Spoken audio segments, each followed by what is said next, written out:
not, or if I wouldn't think it would throw my neck completely off my shoulder, I'd do that. I'd dream a genie thing and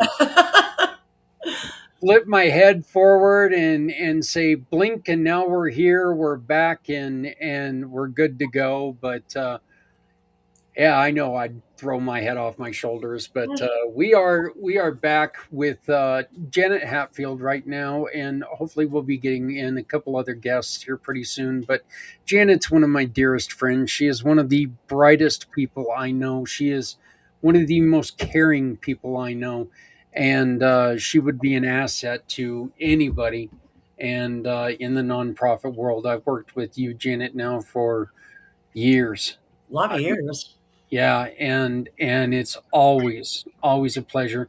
I know that you're always here at my beck and call, which I just greatly appreciate. And Jada, we've been talking today about what we need to do in order to help our veterans in many different aspects. I mean, there are so many different things that we just like simple things that if they were done, we could make a difference.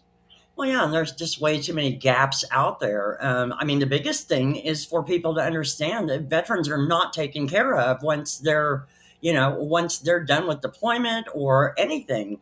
And the misnomer is always, oh, well, the government takes care of them, or well, you've seen what the government's been doing. They've been slashing funding left and right for them. So it's up to local nonprofits to try to fill those gaps in all of those areas that traditional, non traditional, all of the above to try to help these people. Because the worst thing is for you to have signed a blank check and then can't get help.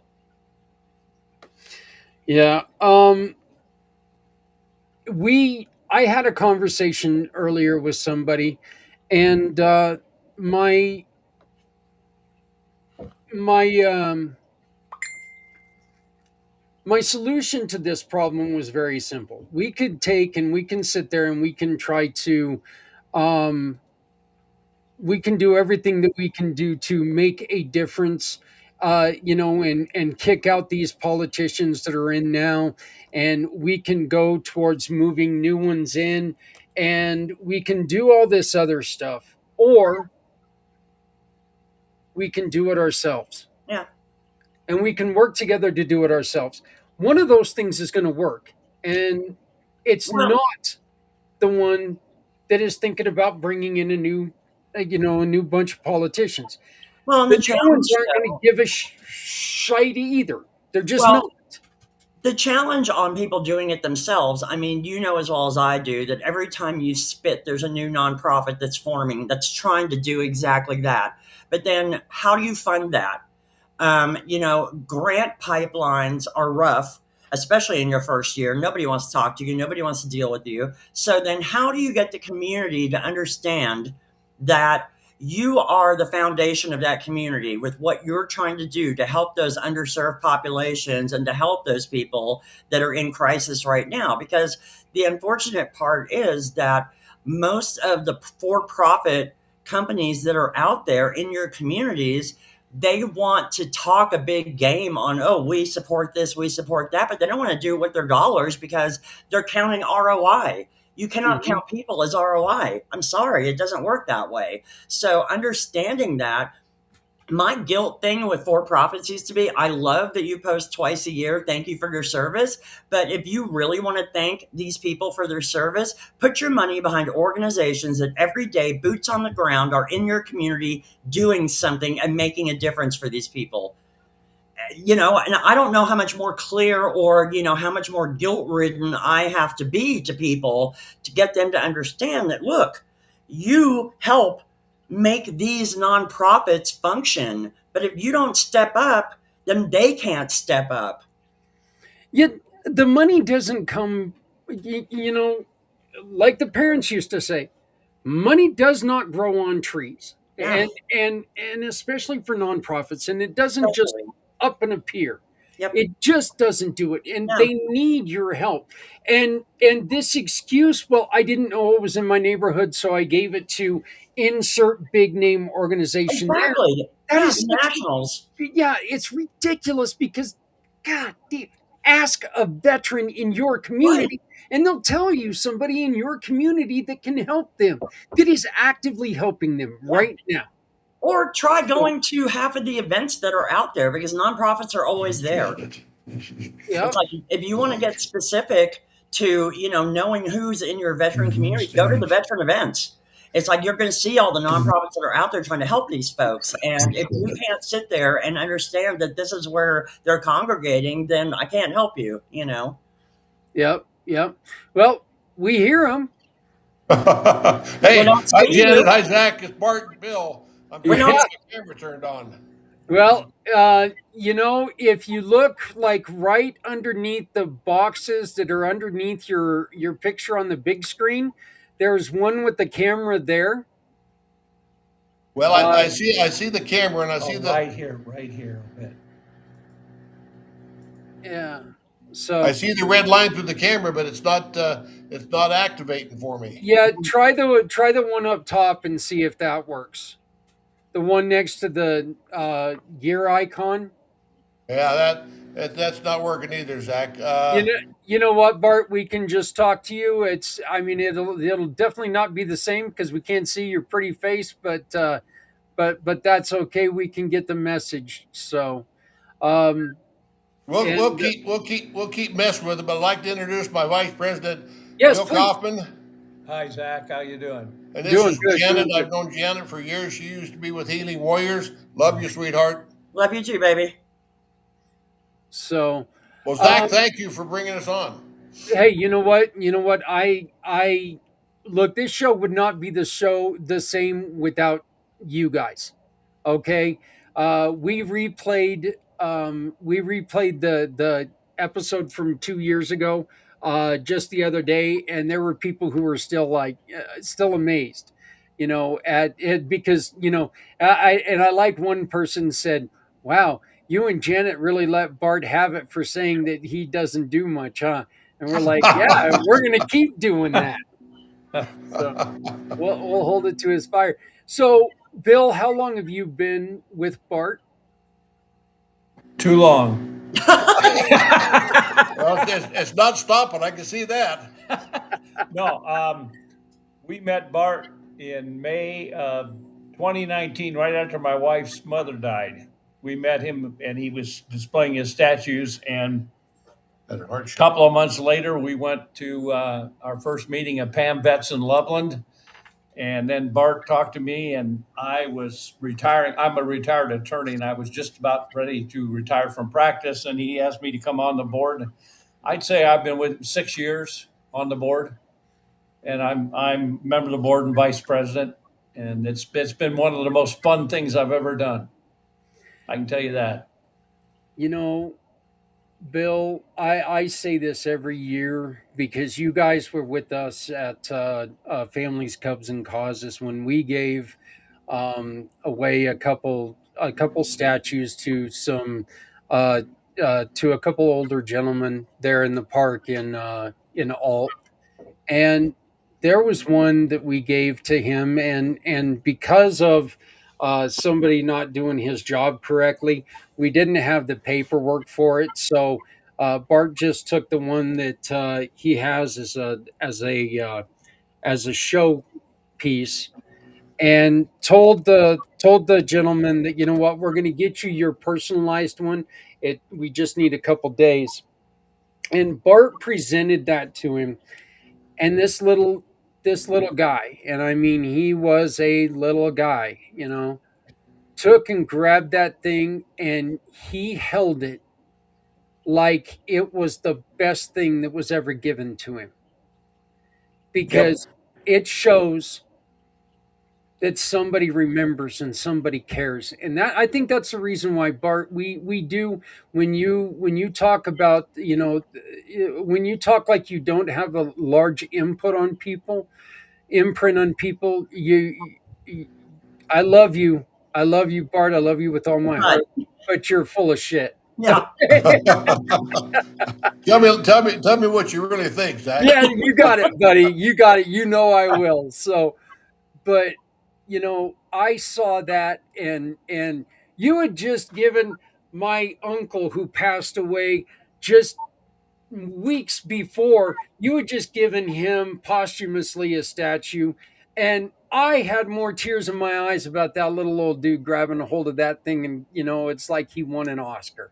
So, and just to let everybody know, and I'm going to go on ahead and switch the camera scene here a little bit and come up here. This is an example of one of the statues. This is one Bart did for my uncle who passed Right. away, right before uh, Mission for Healthy Heroes last year. Okay. He passed away 3 weeks before this event happened last year. This is one of my favorite people in the world. Okay. And Bart gave me this. And when we put Uncle Barry to rest, he's going to be buried with this. His ashes will be buried with this. I will put this with him because I asked Bart to do this for him. But these are some things that, my dad's got one on his mantle. We've got this one from my Uncle Barry. And they mean a lot to not just not just the people who not just the people who receive them, but their families. Mhm. I mean, Janet, you've been around when Bart gives these things away. What are some of the things that you see? Well, again, like I said, it's a recognition finally, because a lot of these people didn't get that, or what they got wasn't what they were planning on getting. Let's put it that way. Yeah. But yeah, it's a recognition. It's showing that people understand. They know the work that you have and what you gave up to do what you did. And this is like a small token, to let them know that. But yes, like you said, I mean, it's like, trying to pry it out of their cold, dead hands, trying to get it away from them once you give it to them, because of how much it does mean to them that somebody actually cares and that they've made a difference. It is. Um, it is. I was just trying that, Bart, to see if that would work for you. But Bart, can you go quickly into what is the background and why did you start Veterans Honoring Veterans? Absolutely. Thanks, Zach. My wife and I think it was about 2015, we was at a Navy ship reunion. I go to my ship reunion every year, and when my wife was still with me, she went with me, and we was at the banquet on that Saturday night of that particular reunion. And this is the first time I saw this fellow sailor get up in full dress uniform, and he was a commissioned officer. He looked sharp as hell, and he got up there and made a few notable things, and then he called up another sailor. And when he did, he held up the bronze statue, not bronze, bronze color statue of a sailor, and presented it to this other sailor who was on the same ship that we were. So I saw this. He'd done it with a couple of them, and so after the banquet was over and we was all just gathered around talking, I found him and his wife, and I introduced myself and just asked him a question. What are you doing? This is pretty doggone cool.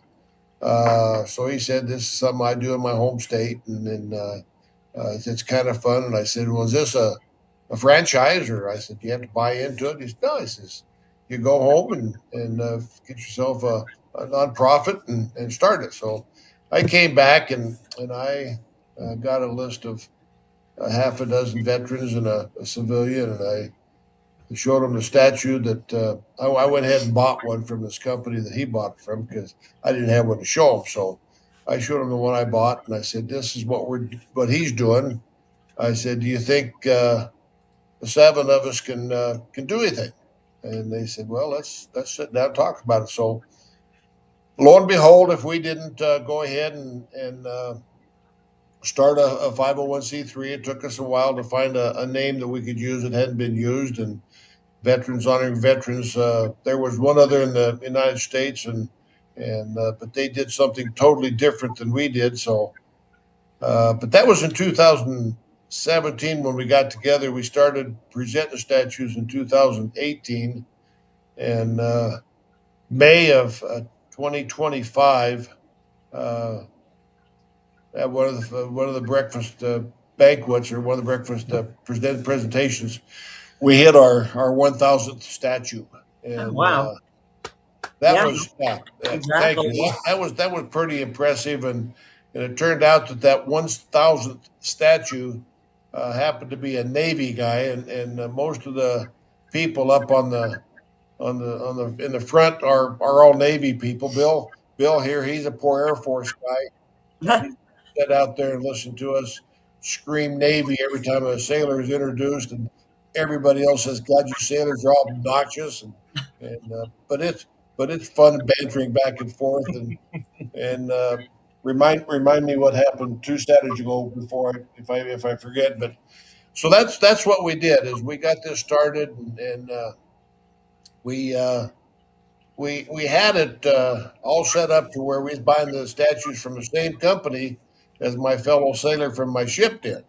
So we was buying them out of a shop in Arkansas, and I made contact with one of our veterans here in northern Colorado that has a pewter business, and I asked him if he could do it. He said, "No, Bart."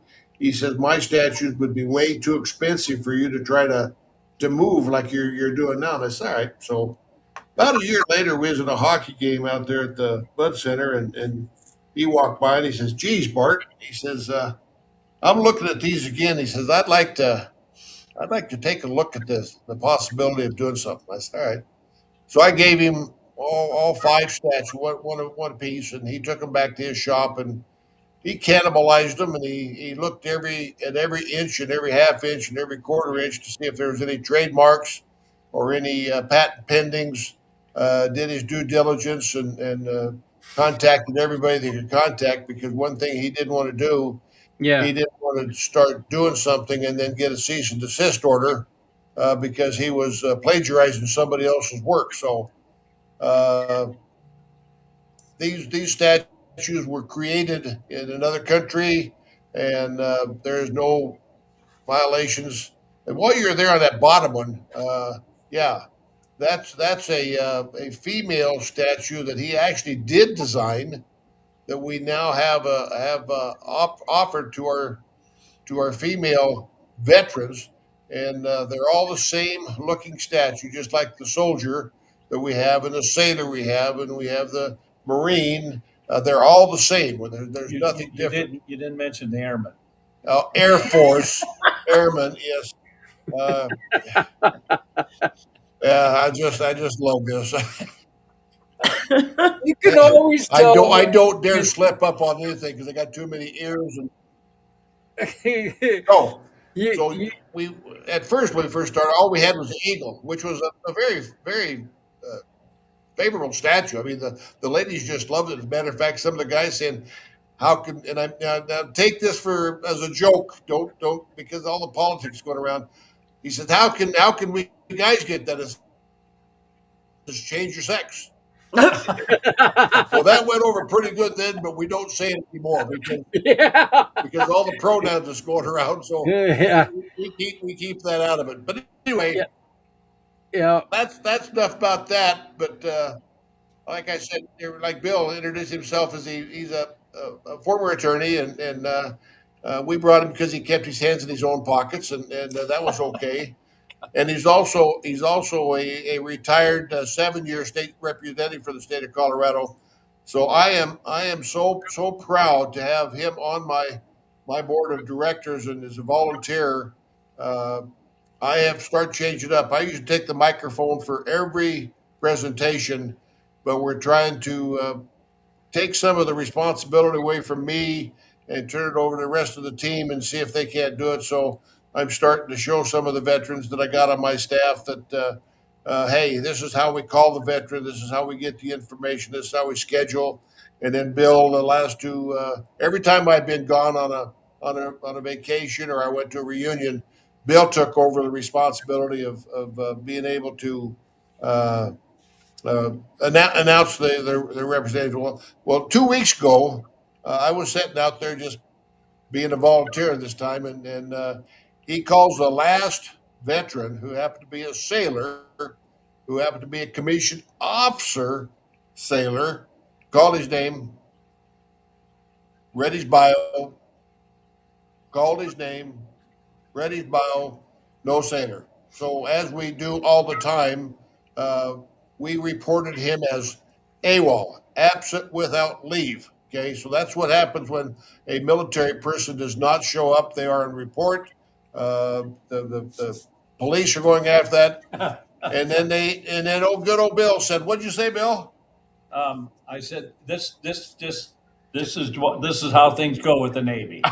And he had three sailors standing around and just beat him to a pulp Oh, right there. oh, they Ouch. gave me some grief. I can tell you that. We try to have fun with it, and it's I can tell you I handed the statues out once, maybe a couple years ago, and this one guy he started crying, Hmm. and he said he was a Vietnam veteran, and he said this is the first time anybody's ever given me credit for what I did.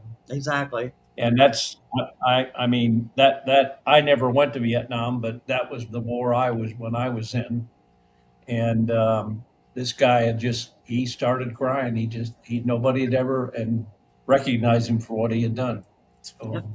that's really the joy of this is Mhm. to give these statues out, and you can just see it in a lot of their faces. They really it gives them it gives us a warm feeling. And Mhm. I want to say one thing about that. It's not just me on the board. We've got a really good board. We've got what 10 people on the board, and we've got everybody pitches in and tries to help, and we're getting pretty well known over here in the Larimer County area for Yeah. doing this, um, and we're basically northern Colorado is what we try to cover. But Right. we've sent. I'll give you an example. There's a young man. I'm going to give Bart his biography this tonight. I helped him get in the Air Force Academy when I was in the State House, and he is about to be trained. He's an F-35 pilot, and he's a full bird colonel now, and it looks like he's going to get a star this spring, and he's going to be a base commander in Japan sometime Wow. in like May. I'm hoping we can get him a statue. So Yeah. to recognize what he's done, he's good. Not a young man anymore. He's in his 40s. But he's Wow. done well. He's done well in the Air Force. Well, So. what you heard is he says he sponsored him. So in order to get into the academies, uh, you need to have a state official, such as a senator, or representative, congressperson, to uh, write a letter of Recommendation. recommendation, Yeah. and That's what I did. that's kind of the what they kind of look at. You know, they look at the veteran or the person themselves, but you can't be a John Q. You got to be somebody that's earned their way up. Boy Scouts is a good candidate. If somebody was in a Boy Scouts while they was growing up, it shows leadership. And I had my grandson apply, and he had a senator from Florida sponsor him, and he did his interview, and he was declined because he didn't have any leadership during his high school career, and that's something they look at.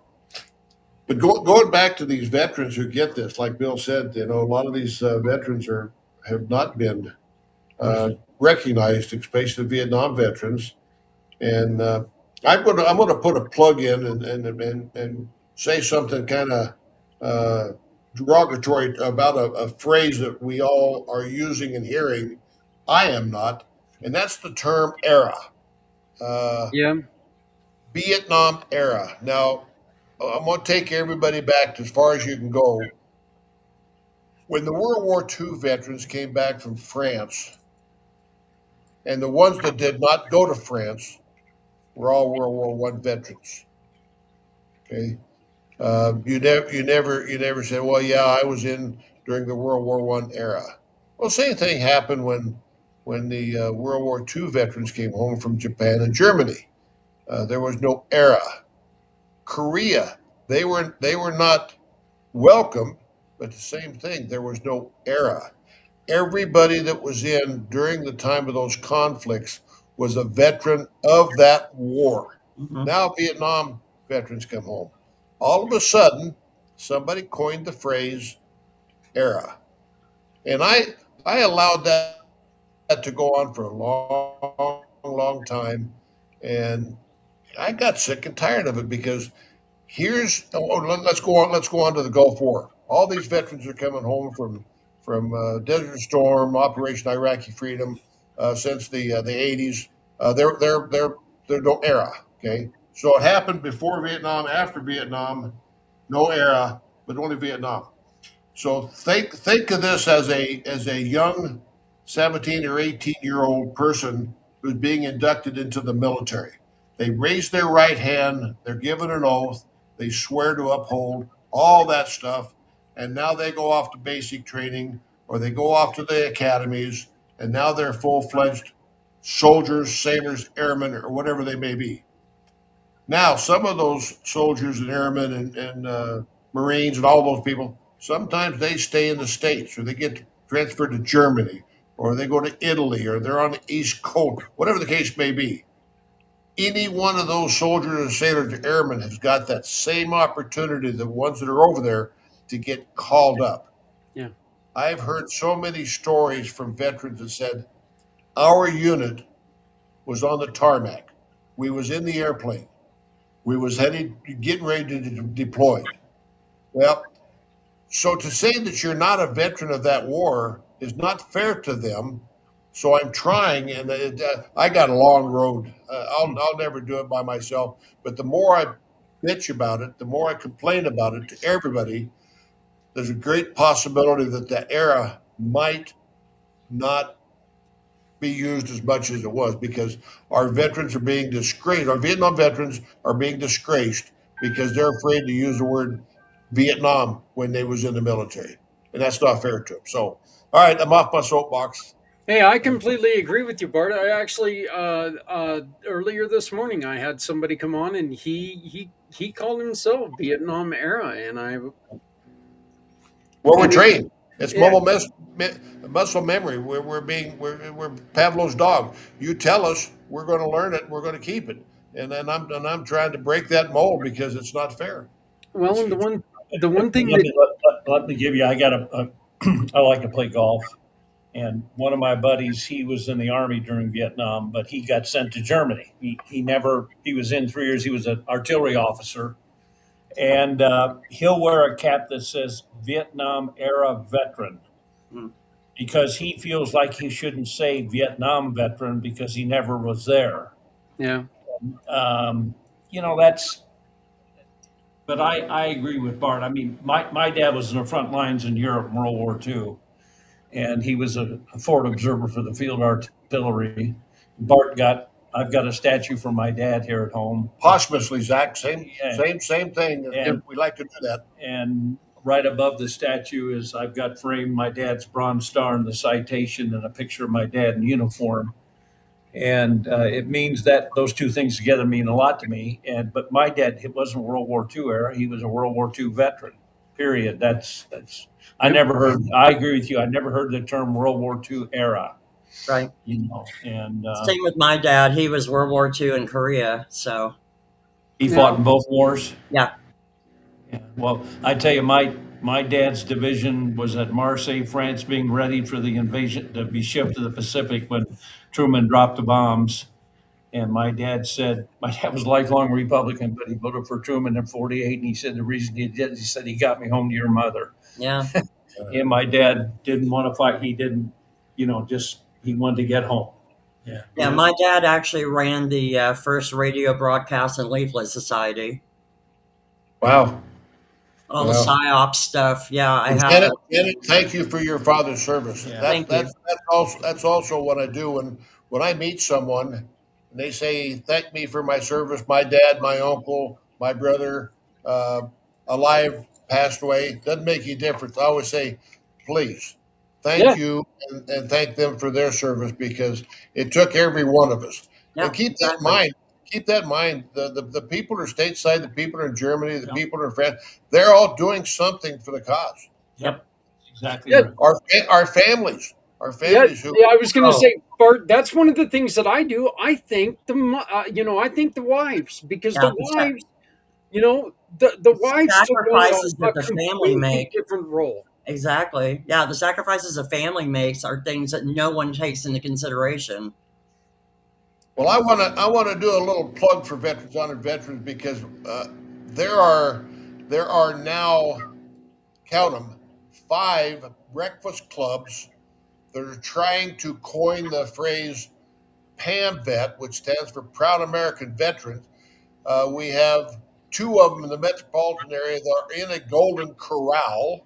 Okay, so now we have three Golden Corral restaurants that are trying to continue with the Proud American Veteran. Uh, the Breakfast Club that's in Loveland and Fort Collins.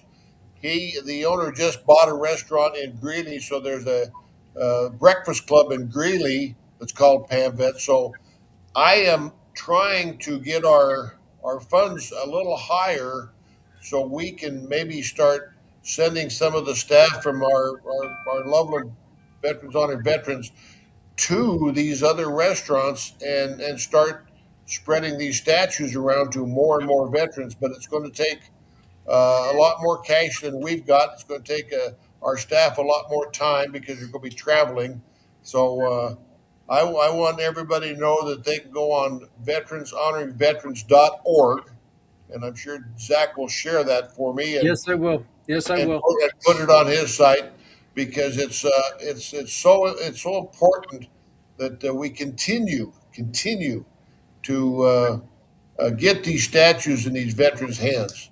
Uh, my biggest concern is our statues with our maker. Oh, by the way, the maker is the guy that's creating these now is a Vietnam veteran, Mhm. a Loveland resident, Colorado resident, United States resident. So these are 100% made in America, all the way down to Loveland, Colorado, by a Vietnam veteran.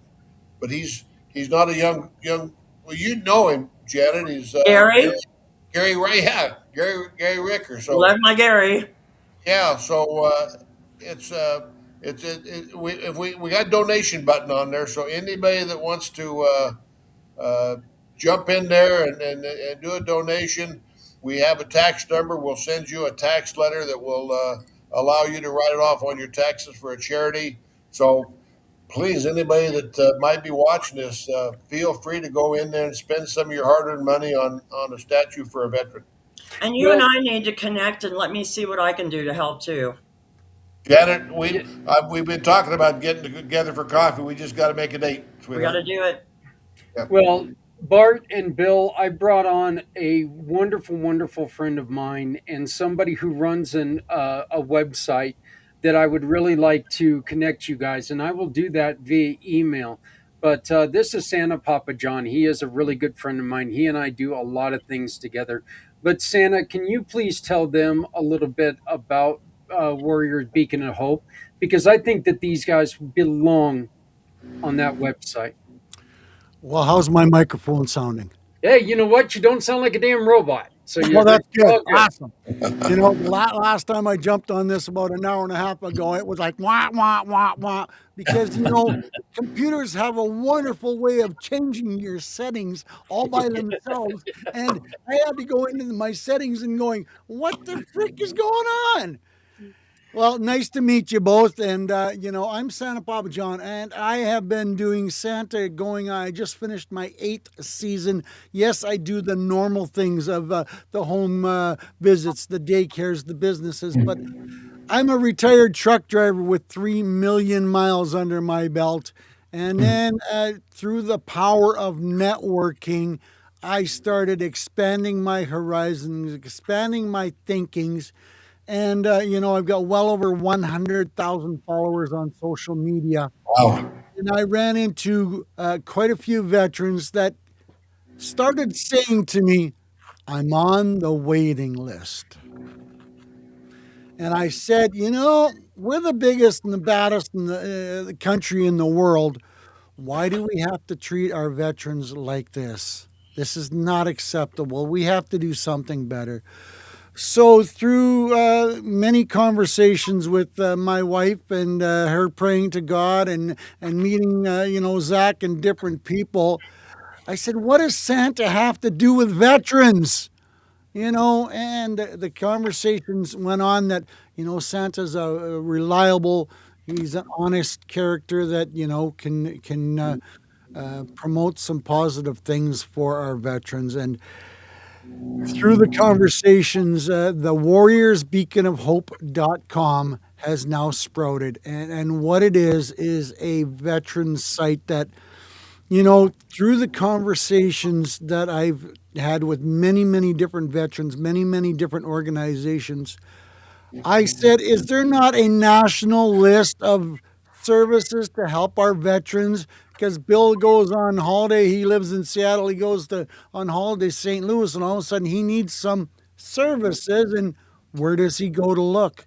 If he doesn't know anybody in a group, an organization, doesn't have a contact, he doesn't know where to go to look, what's available in St. Louis. And I started digging deep and I started asking questions. And I said, this is absolutely dumb. To put it plain and simple, this is absolutely dumb in the fact that why is there not these resources available to these veterans, to these service people, to anybody that is looking for alternative choices for services other than what the VA and their closed mind thinking can do. Now, I'm not saying the VA does a bad job.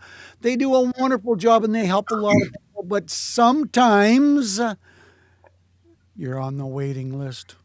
And, for me, it was a young man that was 24 years old, done 4 tours, signed up for his 5th tour. He couldn't tell mom and dad that he loved them anymore.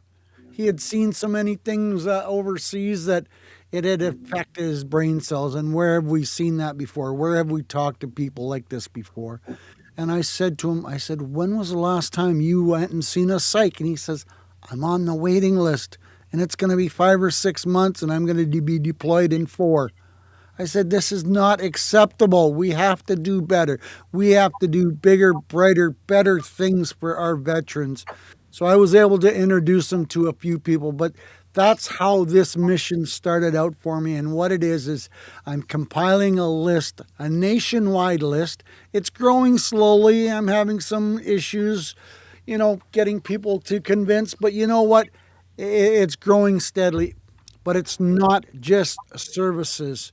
There's meetings. Because, Janet, when you go searching, I'm in Philadelphia. I want to find a veterans meeting for somebody in Philadelphia.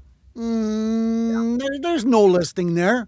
You got to be a member of the club, the organization, the group to find out who, when, where, and how they're having meetings and where they are. Right, and why is it all a secret? That's what kills me. It's like, I'm starting to compile some of these lists of meetings because of that exact reason. This is reaching out, this is helping, this is supporting a wonderful community that is reaching out saying, we need some help. We're looking for some guidance. We're looking for some answers. And then the funny thing is scholarships.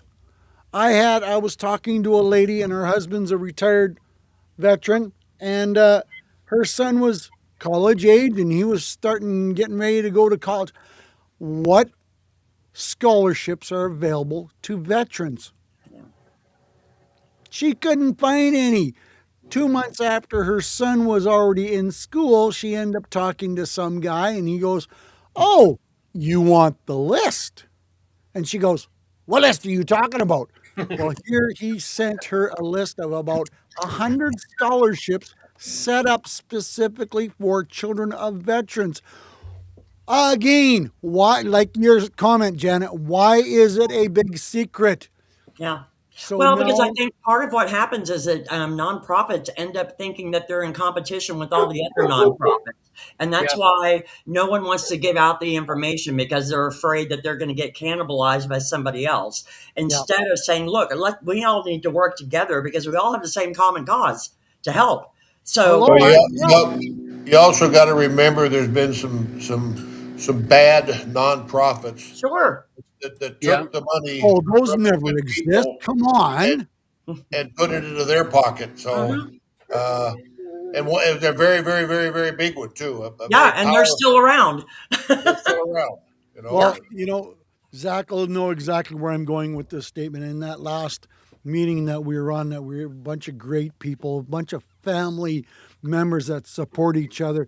That was one of the big parts of the conversation. We all know who the top five organizations that fundraise that quote support and help people, but we don't know who the bottom 5,000 are that Right. are all screaming, that are all willing to help, that are willing to step their foot out, whatever it takes, that are willing to give a hand and a leg and a feet and their ear. More importantly, they're willing to sit there and listen to veterans when they need some support. And Organizations like Veterans Honoring Veterans. And I mean, John, I think of it this way, and I think one of the reasons why I really wanted to connect you with Bart and Bill here and introduce you to the wonderful Janet is quite simply this.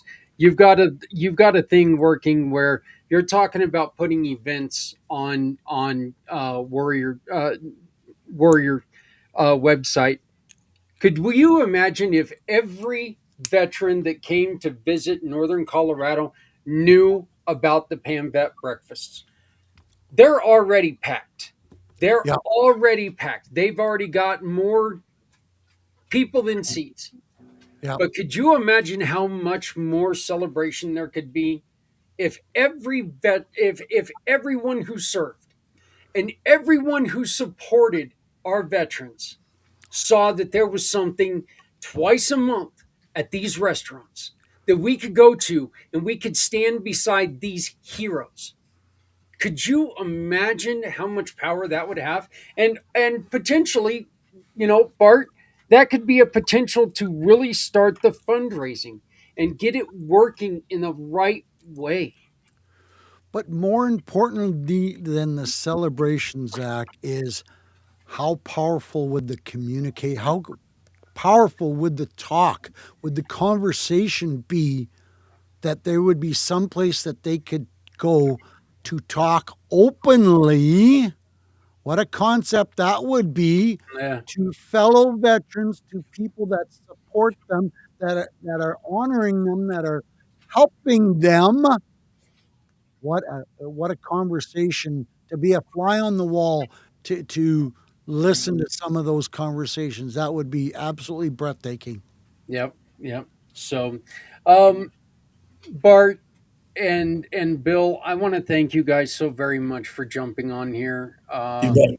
And I also want to say, how damning it was for the show not to see Bart in his beauty. I know.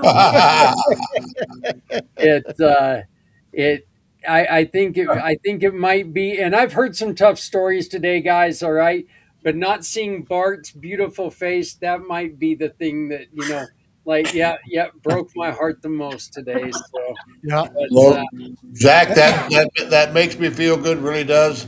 But I really today I wanted to share my vice president because uh, Bill is a great asset to me. He takes care of any problems I have, any legal things which never comes up, but takes care of our nonprofit stuff like that. So uh, And where are you located, Bart? they're we are right. we are in Loveland. Yep, they're right next to us in Colorado. They are. Awesome. Yeah, This And is what they're. Bill. about you, Janet? I I'm didn't in get a chance. Windsor. I didn't get a chance to say this, but I've only had to bail Bart out twice. Oh man. They were bar And fights, hey, weren't they? and I got out on a PR bond, so we didn't have to spend any money. That's important to say because I got to make sure everybody we're up and up on our money. Yeah, Everything, we are. Yeah. everything, Oh, everything yes, goes. absolutely. Because for every person that you say, I'm honest and truthful, there's 50 that are saying, what are you hiding? Yeah, Yeah. yeah. Well, that's nothing. Everyone that serves and works on our program does it for free. Yep. Nobody gets paid a penny. But I do put on their salary when they do a good job. I add a zero to the end of their zero. Awesome. That's great. That's I, great. I, I've You I've know, given I've given Bill at least 3 pay raises in the last 6 months. Awesome. I love it. Hey, No, Bart, it's two times zero. this one will blow you away, Bart. When I started asking serious questions about the list that I'm building, and I started communicating, and I started getting into some really good conversation with different people, someone finally said to me, "Oh, wait, there is a list." I says, "There's a national list?" "Yes." I says, "How come nobody knows about it?" "Well, they charge $5,000 a year to be on this list." And I went, "Oh, nobody knows about it because Yeah. nobody can afford to be on it because every organization that I talk to can barely afford to because pay their cell phone bill." Yeah. because there's 5 companies on it, and we know what five those are. That's why. Yeah. So, So, so and by the way, Bart, the last time I got out on bond, it was because of a PU bond. So figure that one out. But Yeah. Hey, we'll Zach, just last time Zach and I met, we met at the library in Loveland where I gave his dad a statue. no, that was my uncle's statue. That's That your was uncle? my Okay. uncle. Yeah, yeah, that was my uncle's statue. So yeah. Yeah, yeah. You actually gave my dad the one in the park with my with Yeah, that's right. That's right. so yeah, but yeah. So look, Bart and Bill, Bill, I look forward to meeting you in person. You We're bet. gonna Let's have to like get that. up to the we're gonna have to get up to a breakfast here pretty soon. Maybe we can drag Janet out there and we can all get together and sit around Okay. and talk like humans instead of Uh-oh. talk like people on a telephone or on a computer screen. Well, I gotta figure out the camera thing and figure out why it didn't work. So I gotta talk to my geek squad and say, hey, why? Because before we got on, before we actually hooked up, you told me to go to Facebook. We were on the camera. I mean, Yeah. the camera's working. So, but I just don't know why Facebook won't let it on. And the other one, when I went to your link in the email, that's where we started it twice. And was working And fine. we So and we were on. Yeah, I don't know this. IT. Well, We it tries to force you to download Chrome, which I think might be part of the issue. So I don't know what browser Bart's on, but I bet you it's not Chrome. Well, it tries to make you do it, but it usually doesn't require it. Yeah, this time it wouldn't Usually. give you an out. And luckily I Yep. already had Chrome, so I just went ahead and put Oh, the link in Chrome. But it didn't let you back out of it. It wasn't like no, not now or anything else. So I feel like that well, might be part of it. we Um, actually started talking about it last night, and I think that we're going to move on to a different streaming thing because this one has just been problematic. We can't use StreamYard anymore; they're just too ridiculously priced. But Uh, so we're thinking about doing something else. But I always refer back to the IO problem. I IO is idiot operator. yeah, well, yeah, yeah, yeah. I I can't I can't get it to work. It's my fault. yeah. My producer is that other guy that looks a lot like me, but stoned all the time. So, yeah, uh-huh. yeah, Well, I think our half an hour is up. I don't want to run into somebody else's time, but I tell you what, even without us you getting to see us, we've had an awesome time, and Yeah. Janet, I really want to. As soon as I get off here, I'll probably text you and say, hey, let's look at some time next week maybe and see if we can't meet. And Definitely. Zach, when you guys get a chance to come over for breakfast, we're still knocking between 150, 170 every Saturday. We've been over 230, 240 a couple times, and Wow. uh, our other little place, the one in Greeley, knocking down 25 to 50. Uh, we just got one in Longmont starting. Thornton is starting, and we've got one in Boulderman starting. So, if the more we spread the word about being able to do breakfast for veterans, and then veterans can always bring their spouse. I say, Right. bring your husband and wife, or husband and boyfriend, but don't bring them at the same time. yeah. Darn, There that you went go. my plan. Well, Janet, Well, it's there's been a pleasure exceptions for meeting you. all three of So, you. And You I'm bet. sure Zach will forward my information, and I yep. look Yes. forward to having a conversation and how I can support your groups. So, Okay. well, Bart, Bill, thank you so very much. Janet, sweetheart, I love Thank you. you. I thank you for everything. And I greatly appreciate you guys. Bart, you're one of my very best friends. And this show just seriously is never the same without you. And I don't think you've been on all 4 years. So, and I don't want you to miss a show. So, Uh, you know, I like it. I like having this opportunity to visit with you, meet other people, and get out there in the world and say, here we are. well, I'm always going to support you, and I'm so proud that you always support me. So thank Anna, you. congratulations on this Veterans Nonprofit Development Professional. Got to learn more about that. Yeah. That would be just what I do because I'm currently looking, but we'll talk about that. All right, all right. Yeah, yeah, maybe not for long. Just saying, just saying. I So, know. all right, I love you guys. Thank you so very much. Hopefully, we get to see you. We get all get together here real soon. So, Janet Hatfield and Bart and Bill, thank you all so very much. You guys are dear friends, and I love you all. Nice to meet you, Papa John. Thanks, buddy. Nice meeting you guys. You take care and look forward to having a conversation. All All right. right. So, well, we have 10 minutes before. Oh, wow. We've got 6 minutes, John, Yeah, until I see that. this guy goes out there for a couple hours and probably closes these things Uh huh. and hope to God he wakes up in 2 hours. Oh, well, there you go. So, yeah, First of because all, set the alarm clock. Second of all, tell the wife what time you need to be woken up by because you're not going to hear the alarm clock because you're going to be so sound asleep that you're going to do what I've done many times and just go reach over and go clunk and just don't even wake up and just keep going on with the Z's. you know what's funny actually about that, John, is that I say that, but I'm going to go out there, I'm going to lay down, and I'm going to sit there and go, I wonder what's going on the show, and I'm going to turn on the show, and I'm going to sit there and watch it for the 2 hours, and then I'm going to get back in here with 3 hours to go and go, I could have slept.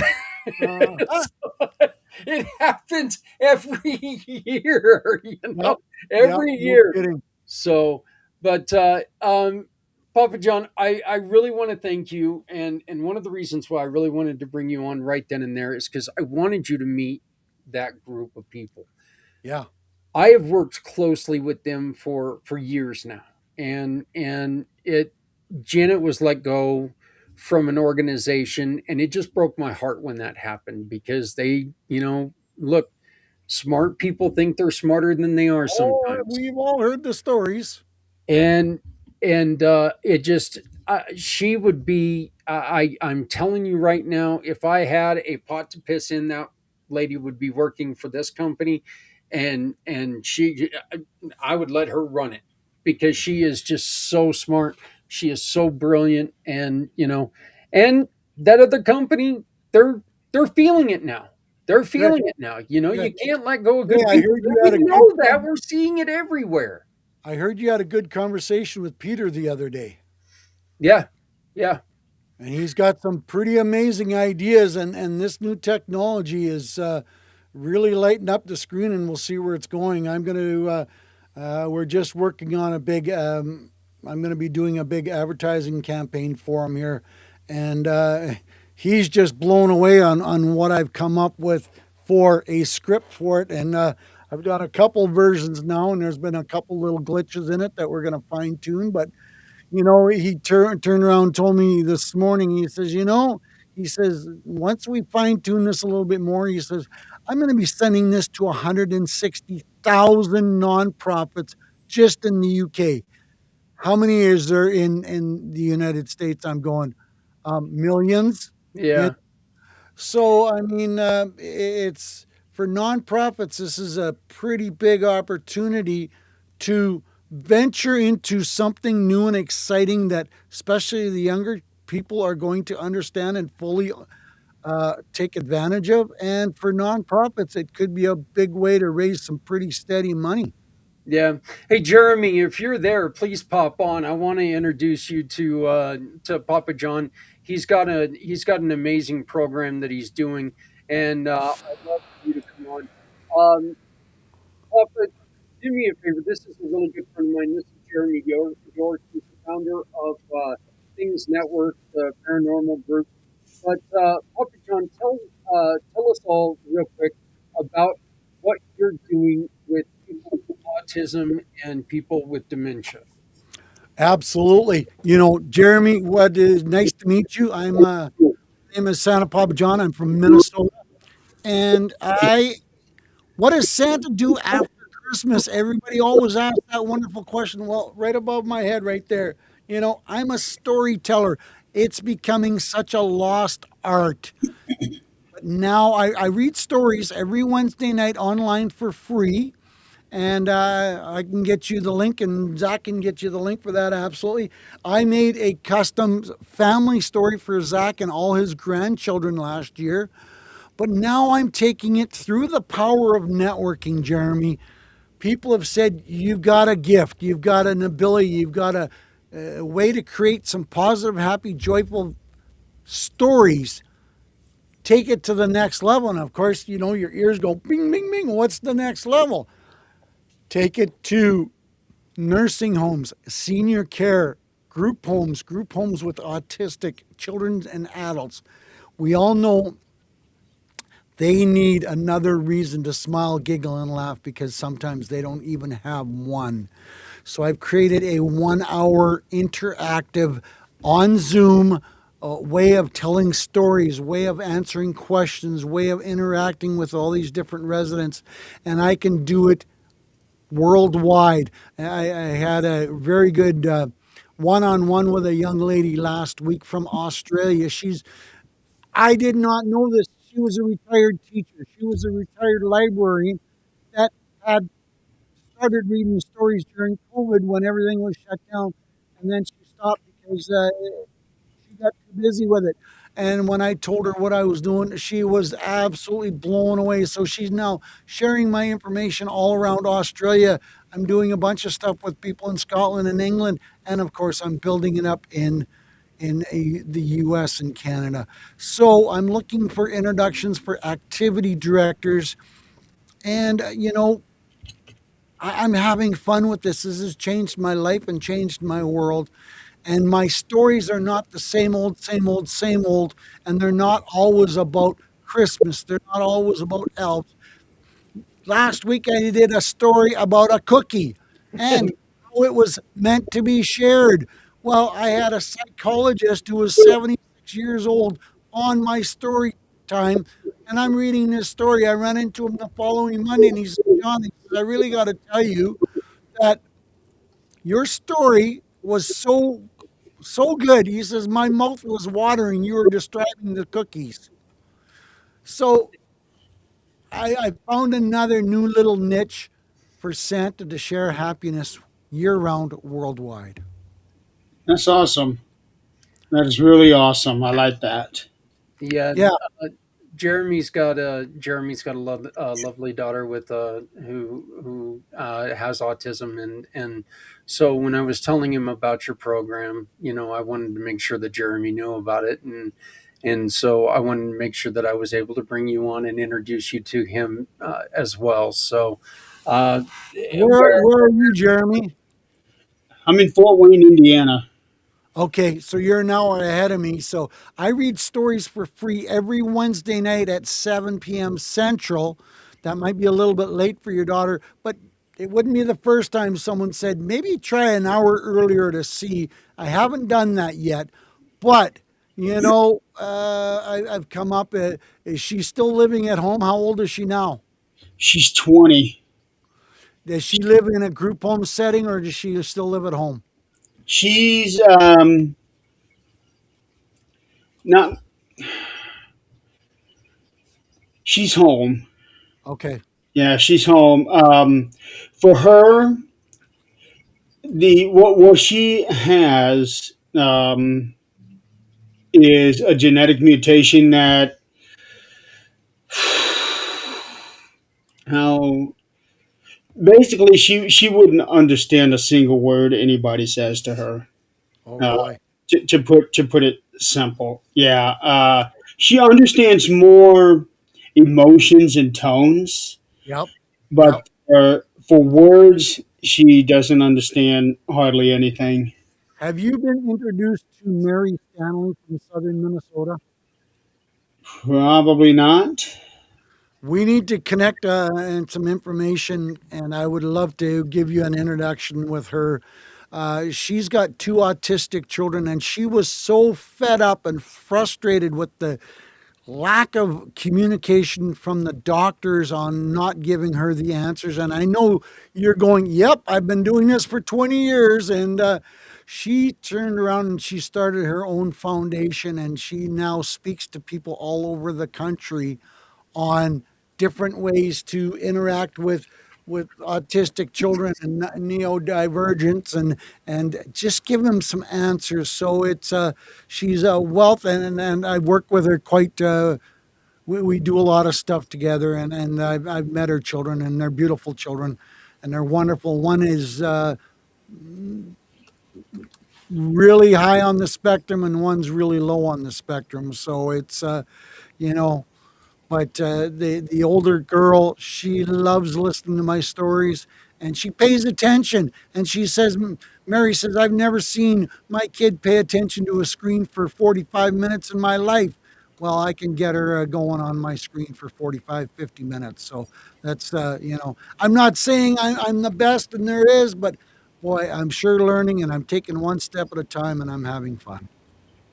Oh yeah, with autistic children, it's going to be learning every single time because there's always something a little different. Yep. Yeah, So, absolutely. all right. Well, Papa John, thank you very much for joining us. But I'm going to get out of here, and I'm going to call in the boss, and I'm going to let her take over for a little bit with Jeremy. They're going to bring a little bit of paranormal to the mission. So Awesome. they're going to be talking about something a little bit different than what we talk about, which is fantastic because you know what? We've all had heavy stories, we've all had funny stories, but you know what? It's time to have some fun stories as well. So Oh, let's, absolutely. yeah. And So you text me if you need me to jump on any time for the rest of the evening. I will come and support and help you out if you need some help. So just text me if you need me more. you got it, brother. I will do that.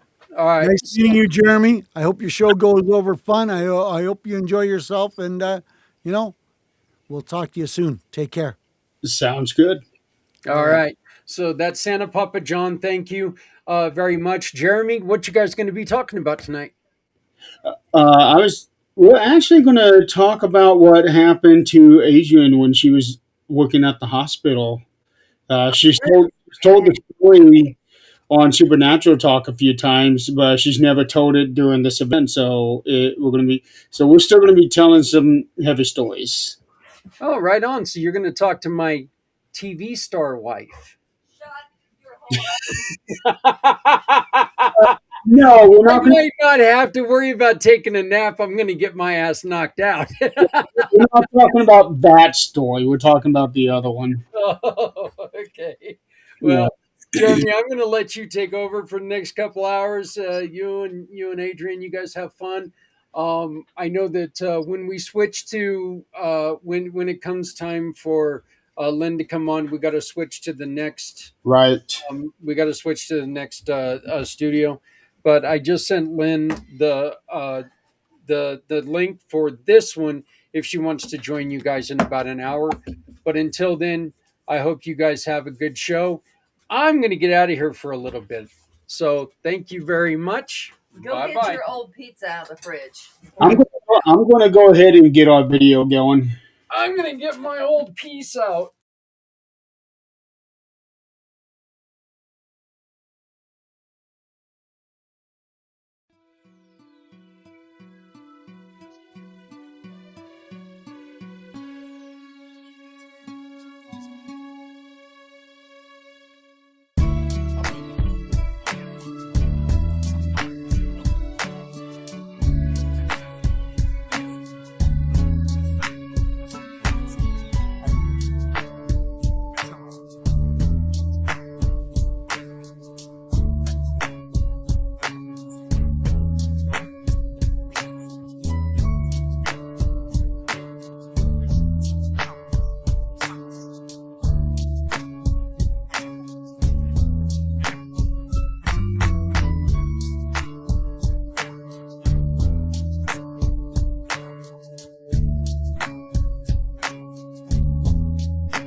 Hello, hello, hello. Welcome to it. Almost got you. Almost. Almost got you. Welcome to another edition of Supernatural Talk, where we are participating in the Mission for Healthy Heroes 2026. Um, I believe this is actually the first year that this show is a part of it. I think we were a part of it last year because it was a Thursday, so we just did our segment on it. Were we? I don't remember. I remember you and Jan did a segment. We did, but one year, maybe it wasn't last year because this is a Sunday, but maybe the first year it was a Thursday, and we just did our show as well. Let's see. Last year, no, last year was a Saturday. Yeah.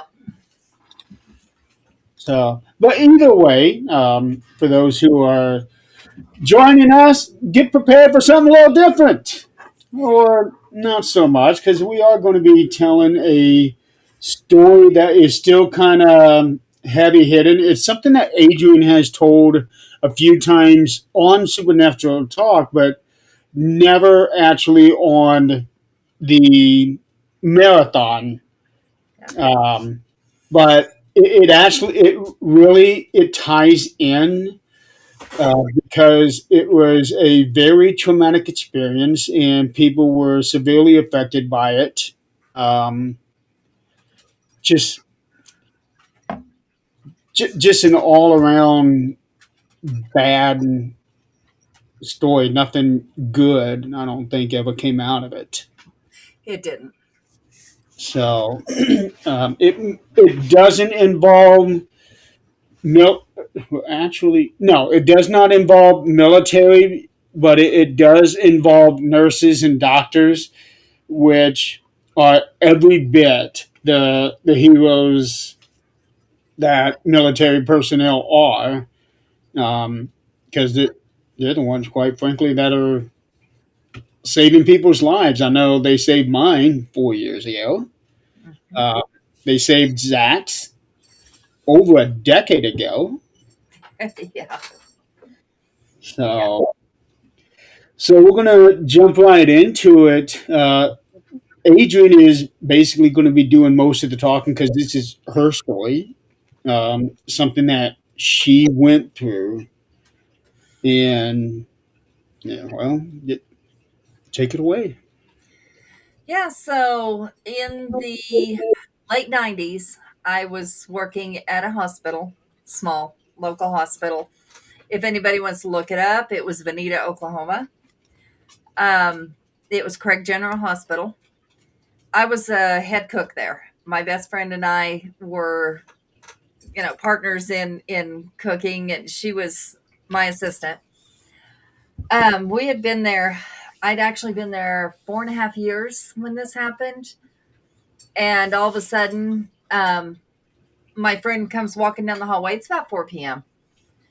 She comes walking down the hallway, and she says, she's white. I mean, white as a sheet. And she goes, "Diana's dead."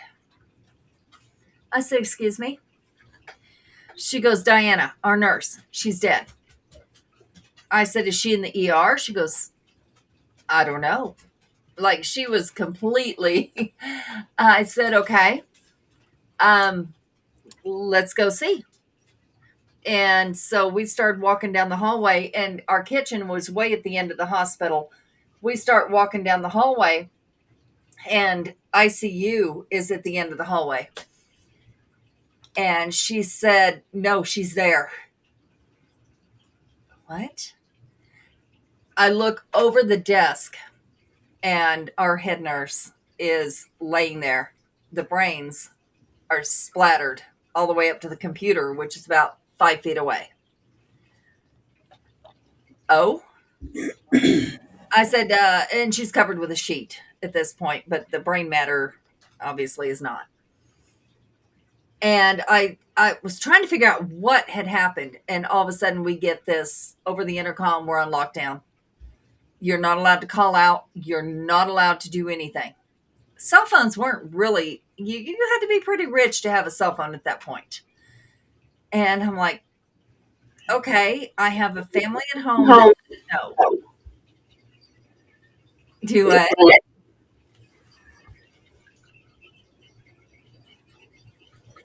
What'd you say, Jerry? I didn't say anything. Why is there an echo? I'm not hearing one. Okay, that's good. Maybe it's just on my end. Um, but Probably. she's like, I don't know what's going on. We go back and we still have to serve our food to our patients, including the ICU patients, which means we have to walk around her. At this point, Oklahoma Bureau of Investigations is in. The city police are in. The sheriffs are in. And the state police are there. We can't leave. At this point, we cannot make calls in or out. We find out, and I don't even remember how we found out, but we find out that there was a man that came in and he was dressed in military fatigues. And he had walked in and she was on the phone to her daughter. Her daughter was making wedding plans and she was talking to her about the wedding plans and was shot while talking to her daughter. So her daughter got to hear this. And so let's back up a little bit. There was 2 girls missing in our town. It was suspected that the sheriff in that town had something to do with it. One of the parents were drug dealers. The other parent I had worked for in my teens at McDonald's. She was the manager there. And those 2 kids were best friends, and they had went to the drug dealer's house to spend the night. They were missing. The house was burned down. No sign of the girls. Now, mind you, this is 30 years later. Still no sign of the girls. We still don't know. We had posters on the back of every semi truck across the country, everything. No girls. Still haven't found them. But this nurse was friends with the mom and was going to go on Unsolved Mysteries and talk about what happened. She was going to talk about the sheriff and his involvement. And she was warned days before that, do not go on there. And she basically, like me, said, F you. I will do what I want. And this is how this is going to go. She got shot. The guy that shot her was a mental patient. His mother had died at that hospital. He blamed that hospital for his mother's death. But the whole thing about it was, how did he get a gun? He had been a mental patient for years and years and years and just purchased a gun. Which never should have happened. No, he had help. He had help from the sheriff's department. This same sheriff, later it came out, there was sexual abuse charges. There was all kinds of things. It was bad. So, and the thing is, when you go to work, it doesn't matter if you are a cook, a nurse, a CNA, whatever the case might be. This is a chance you take going anywhere these days. Mm-hmm. It doesn't matter if you're going to the grocery store. This is chances you're taking. But these people knew that this is a chance they were taking, especially this lady. She knew. And if anybody was to look it up, her name's Deanna.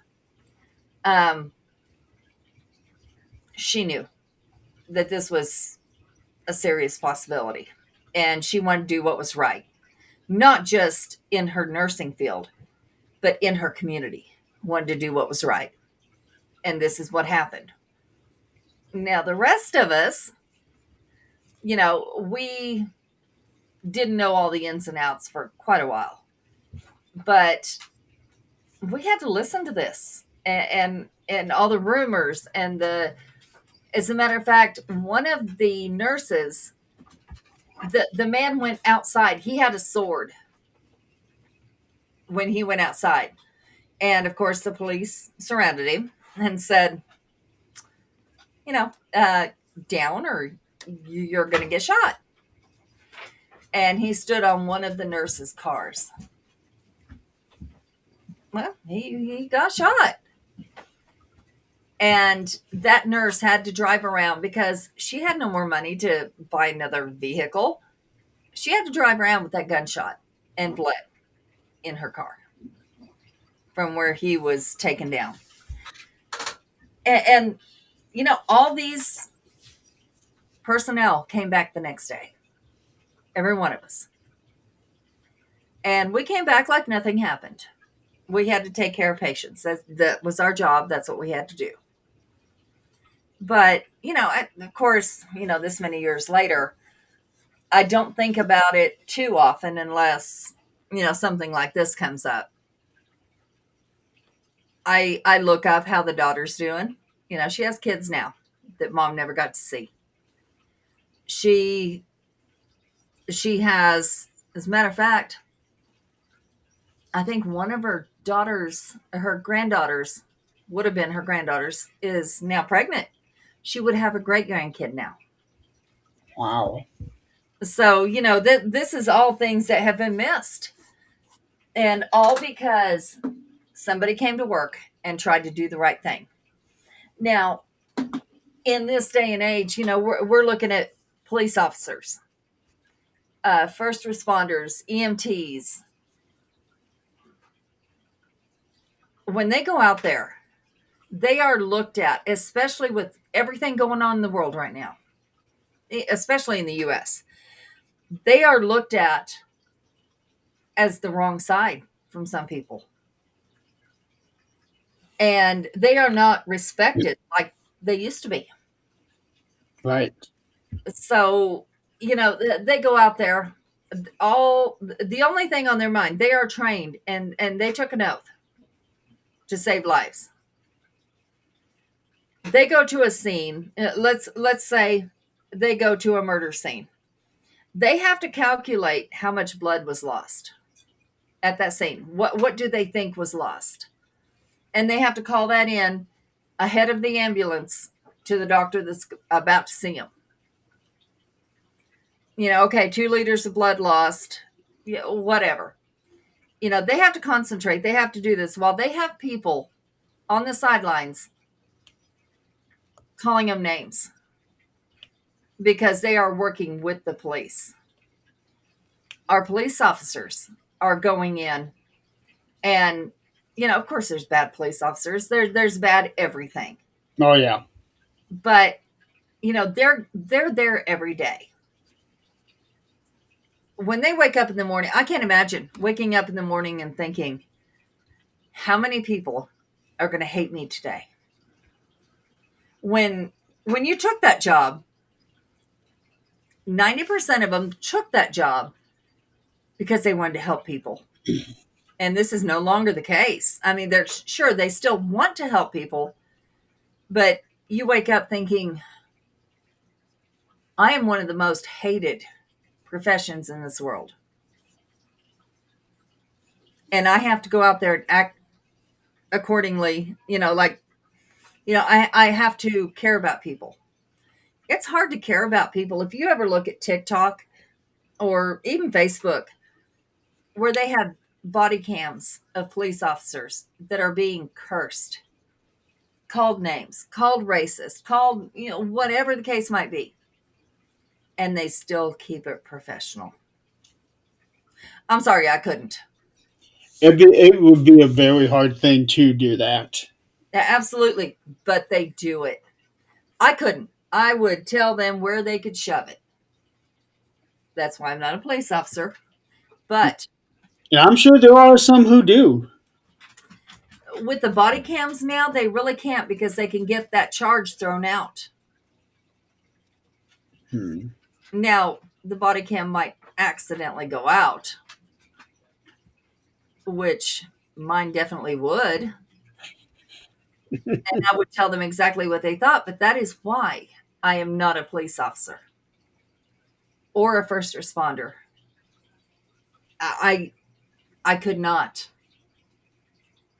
act right when people act that way, but they do. Most of them do. They act perfectly correctly when people are acting like hoodlums.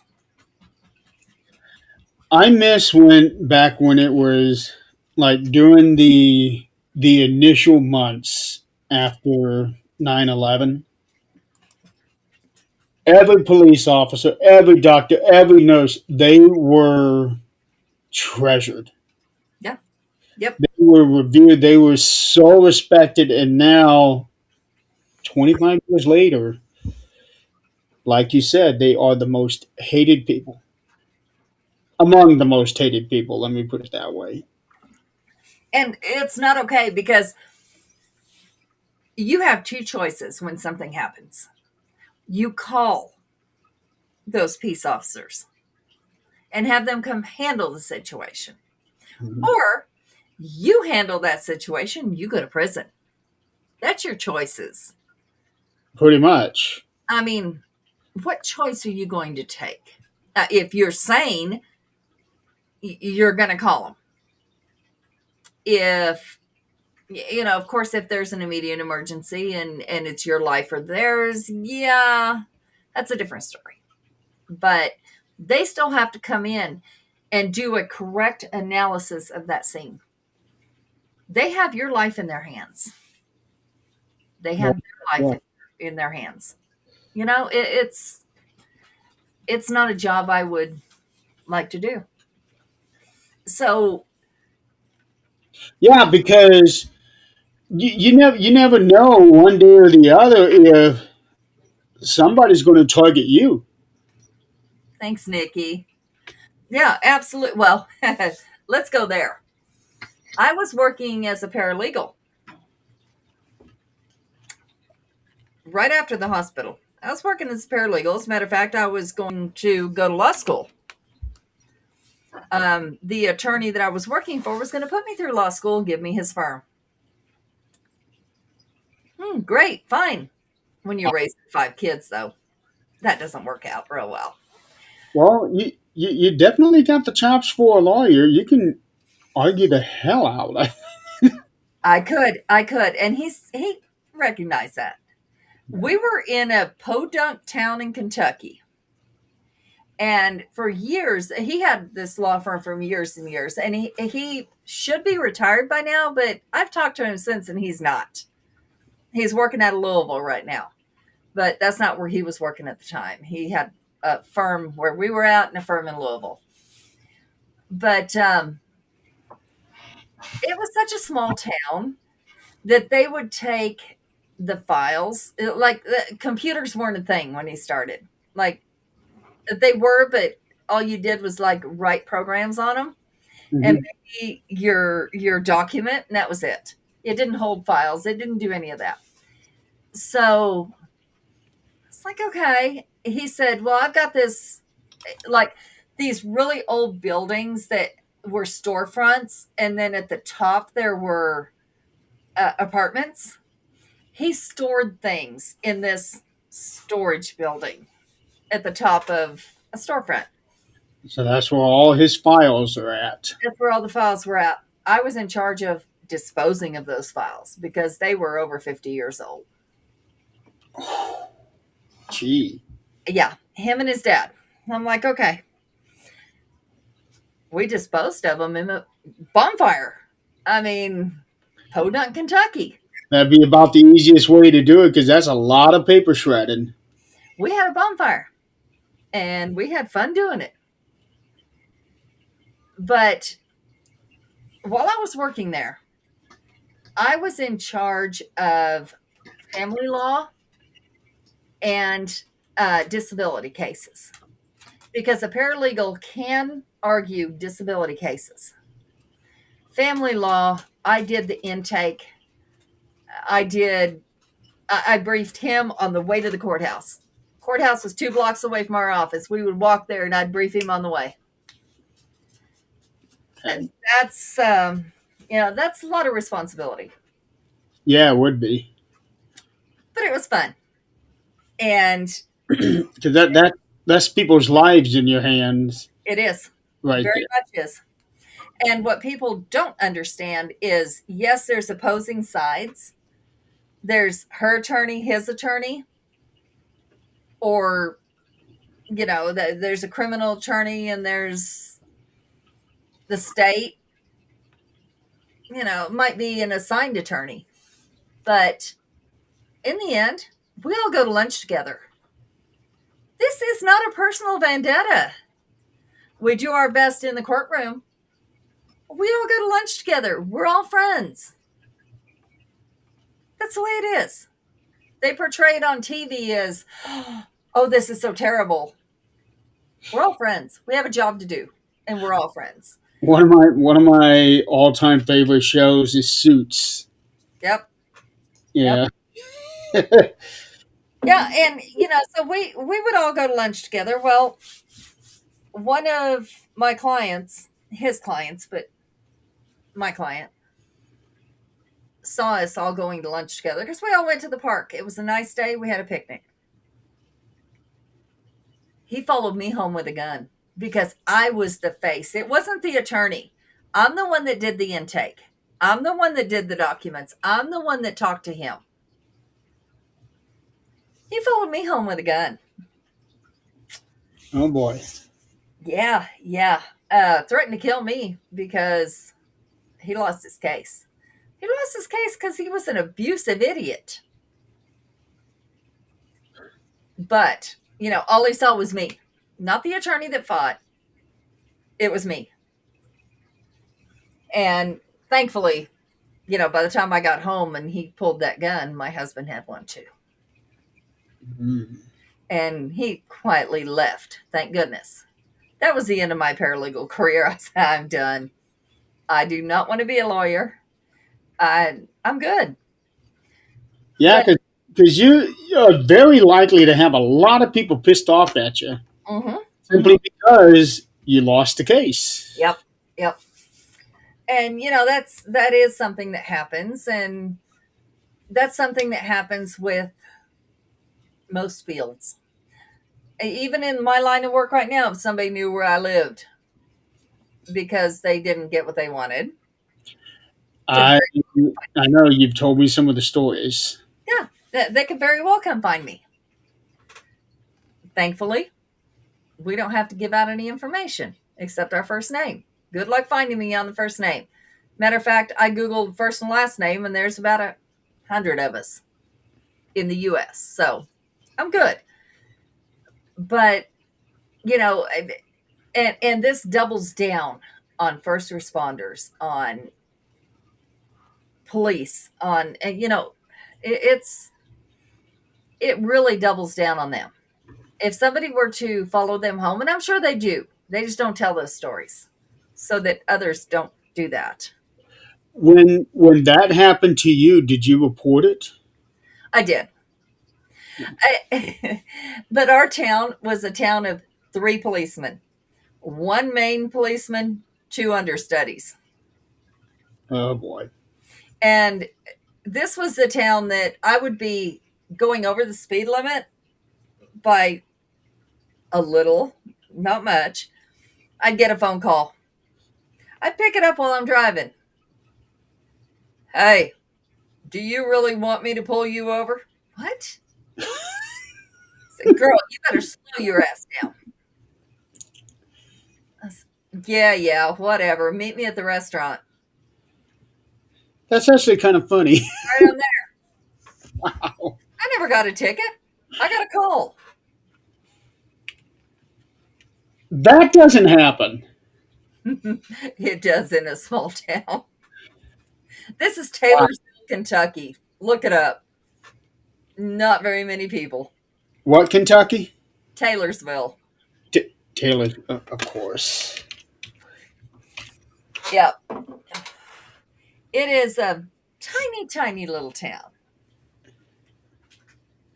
Okay. I put Taylorsville in there. Kentucky comes up. Mississippi comes up. Utah, North Carolina, California. There's one in Indiana. Mm-hmm. Wow.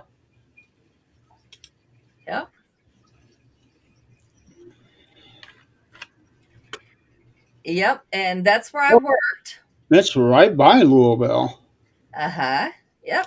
That's why he had an office out of both places. That is a tiny town. Now look up Mount Eden, Kentucky. It- That's where I actually lived. Mount where? Mount Eden. Eden. Eden.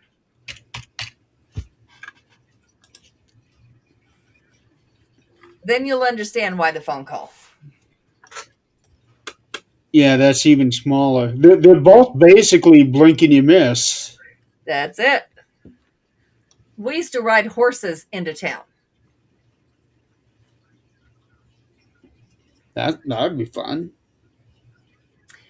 It was a different lifestyle. That is for sure. Yeah, and you're deep in the mountains too. Yep. And that's the thing. The police there were respected. The reason for that was they were known. And if they did something wrong outside of their duties, it was known. And they were out.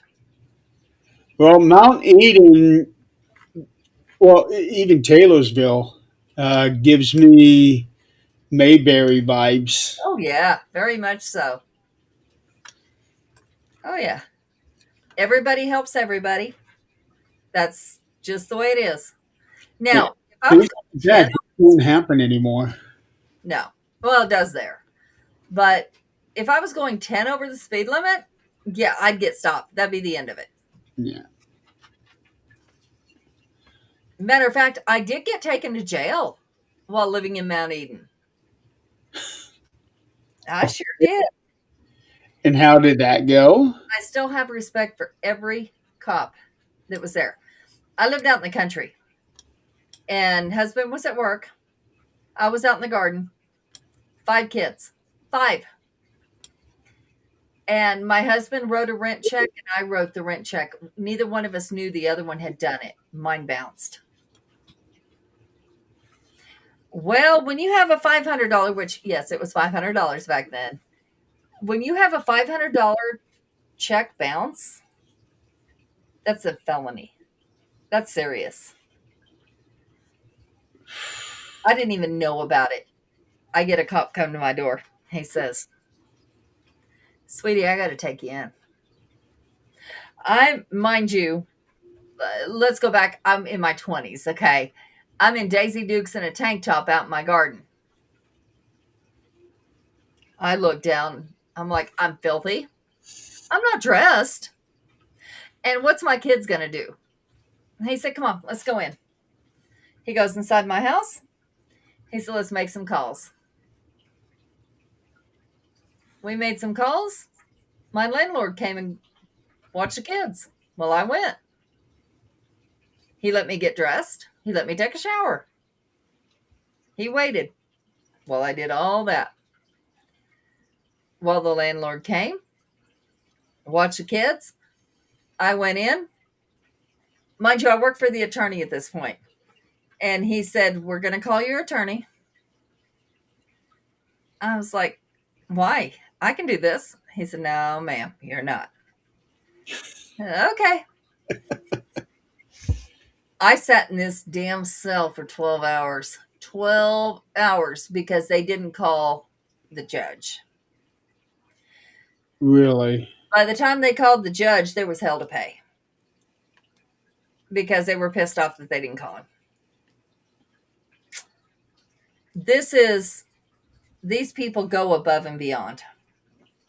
It was a mistake. It was no big deal. I was not angry because in all reality, I didn't communicate. This was my fault, not anybody else's.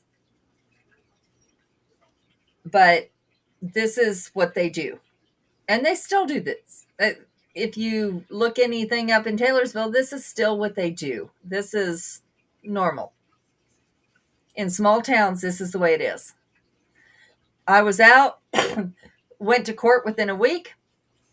All charges dropped. Done. Because it was only a mistake and not something you intended to do. Right. But, I got to see jail. It's not fun. It was cold. Because when they first put you in, they put you in suicide watch. Because apparently, people are pretty distraught when they go in. which is understandable. Absolutely. And I had drunks in there with me. I had all kinds of fun people. But this is, these are things they do on a daily basis. Yet, we only see the bad. Good stories are hardly ever told. That is correct. So, And the reason for that is because good stories are not entertaining enough. they're not. They're not. So, where is their mental status? And who is taking care of them? Something I looked up today, and it's actually really scary. We see on TV, different shows that we watch. We see on TV where police talk to psychiatrists if something happens, things like that. What about on a daily basis? What about their normal, they go through hell every single day. Good cops do. What happens to them? Do they have someone to talk to each week? They don't. Only if they're pulled in. What they did say in this study was that most first responders, police officers, FBI, all of that will not speak to somebody honestly, because if they do, their job's in jeopardy. And I can't say I blame them, Right. because what you say to the psychiatrist,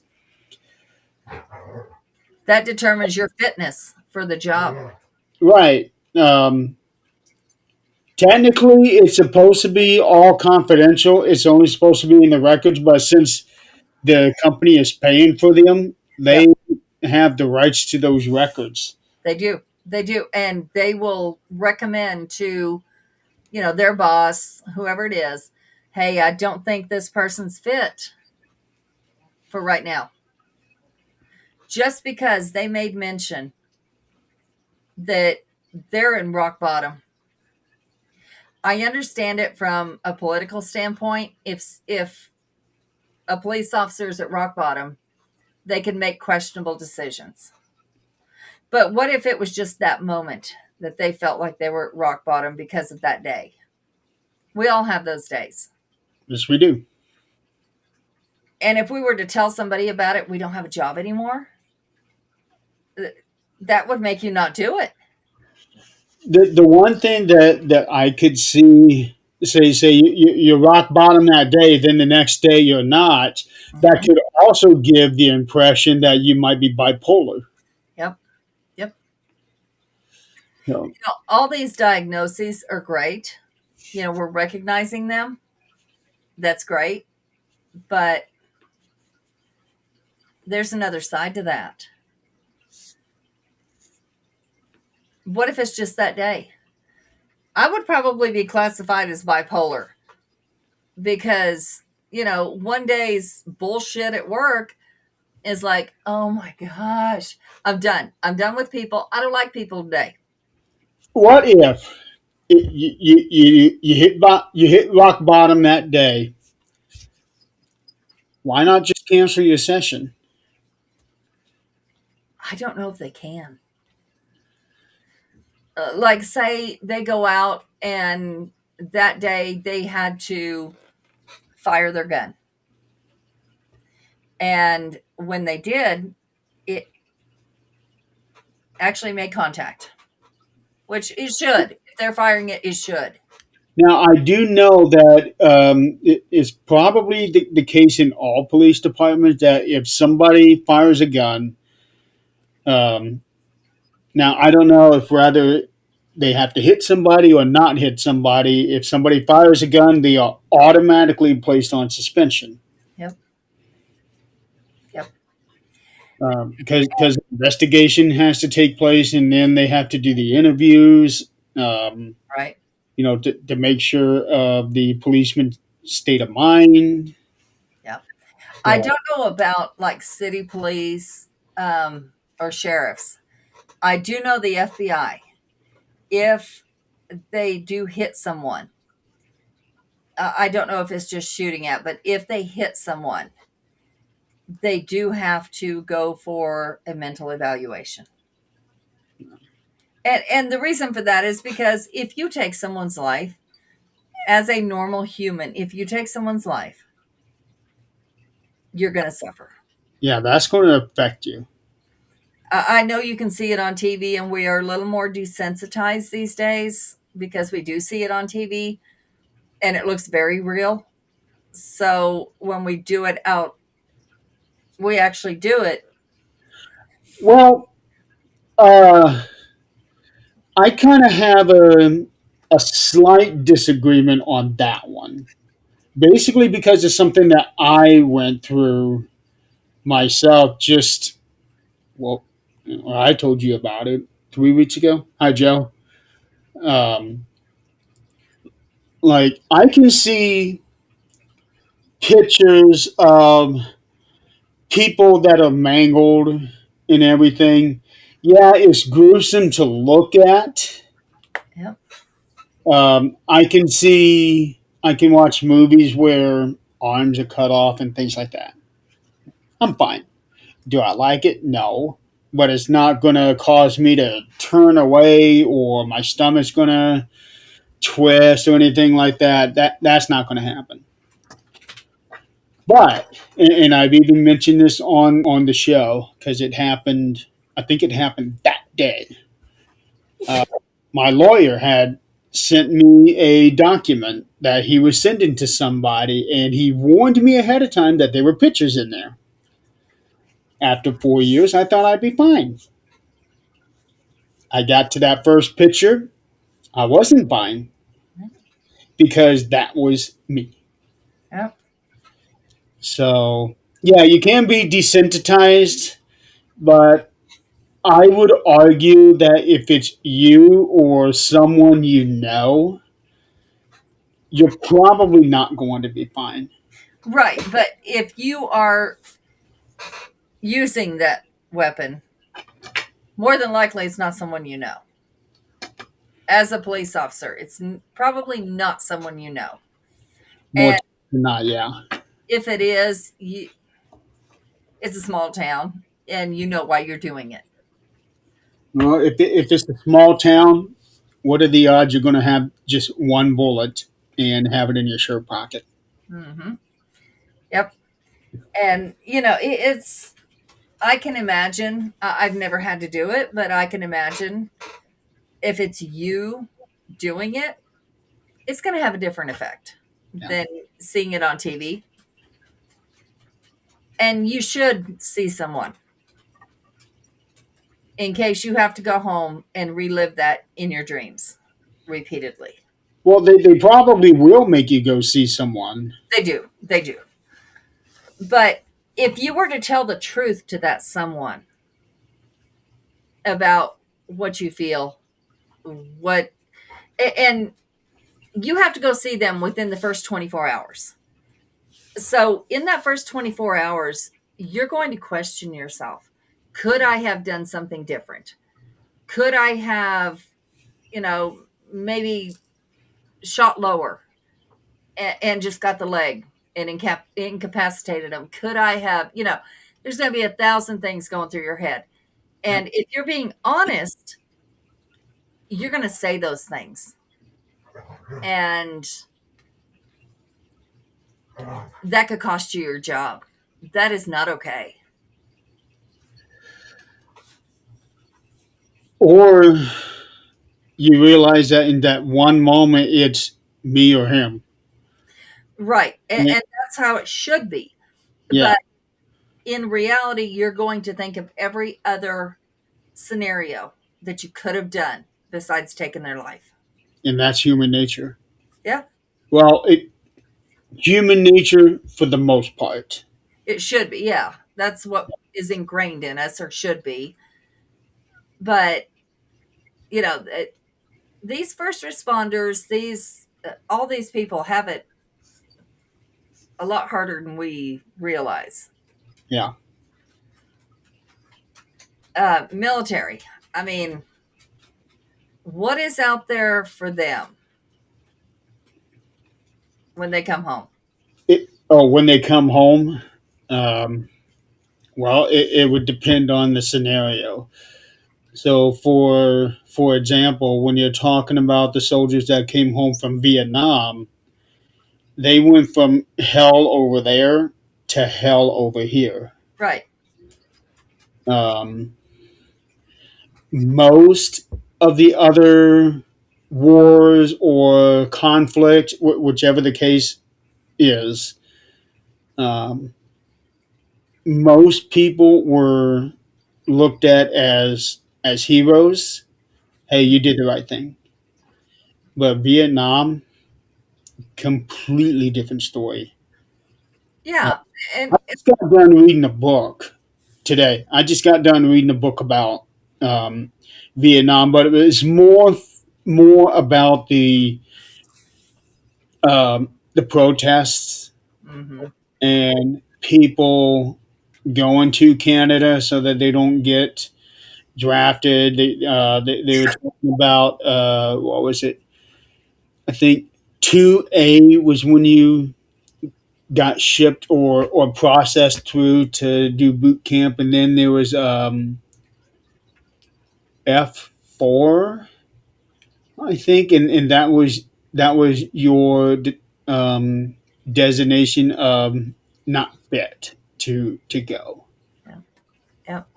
Yeah. And even those people, yes, we know what happened to them there, and that was awful. Yeah. But even now, you tell somebody, let's go to even Desert Storm. As much as, we talk about Vietnam, World War One, World War Two, we know those were awful. And we know what they went through because they have had a chance to talk about it. Desert Storm we think of as almost a conflict because we don't hear about what happened. They're not able to talk about it. They And have to live with that it. storm was a very brief war. Yep. But the people that were there and had to do the things that they did was on command. I mean, yes, we have our rogue soldiers, whatever, but You're going to have that in every right, uh, right. situation. Oh, yeah. But for the most part, they were told what to do. They are taught to just don't question, take orders. Yeah. They did. Well, I have a nephew who went over, and it was during Afghanistan after when Bush declared war after 9/11. Hmm. I have a nephew that went over, and he had to shoot a kid. Right. Things like that. Yeah, he was severely affected by that. Sure. And it's not a question. It's those children are put in this situation because they are programmed Hmm. that they will wear explosives. They will, whatever it takes. They're programmed that their lives don't matter. They're doing this for the greater good. And they And do it willingly. not okay. Yeah. But, those of us on the other side of it that know children are children and don't know any better Right. and have to take action to save themselves or their platoon, they have to live with that. They have to live with, why wasn't this child taught any better? Why were the parents okay with this? Why was this child sacrificed? Because that's really what happened. Hmm. and why were adults okay with this? Culture over there, they're all about sacrifice. Right. And that's not the way we are. No sacrifices. Yeah. It's, these people have to come home and live with this. And I don't know about your nephew, but there has to be some serious mental health. I do know that he was badly affected when he came home. He was definitely not okay. Mm-mm. Um, he and my sister, oh, they went at it real bad. And now since it's been, I want to say 15 years after the fact, um, I I haven't talked to him personally in a long time. Uh, I saw my sister. Well, no, I talked to my sister a few months ago. Uh, he's doing okay. I guess he did went in and got the help. He went through therapy. That's my guess. Um, but he's married now. He's got kids, Yep. and as of right now, my understanding is everything's good. Yeah. And We you get know, as far as the military is concerned, and that's something we can look into. Um, but how do other countries do it? Do they treat their soldiers any differently? When they come home here, of course, they're debriefed before they're able to go meet their families. That begs the question: why aren't they given the mental help at that point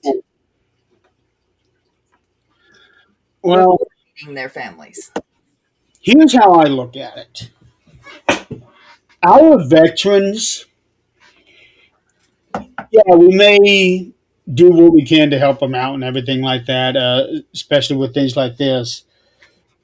But the perception is our veterans are viewed, at least by government standpoint, the way that I see it, that veterans are viewed as a stain Mm-hmm.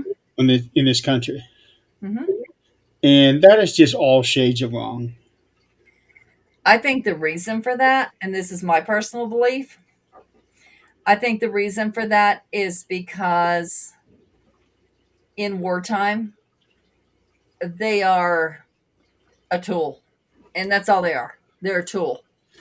And they also have experiments done on them because they belong to the government. They I, don't belong to themselves. I remember um, a thing where they were trying to create some sort of a super soldier Mm-hmm.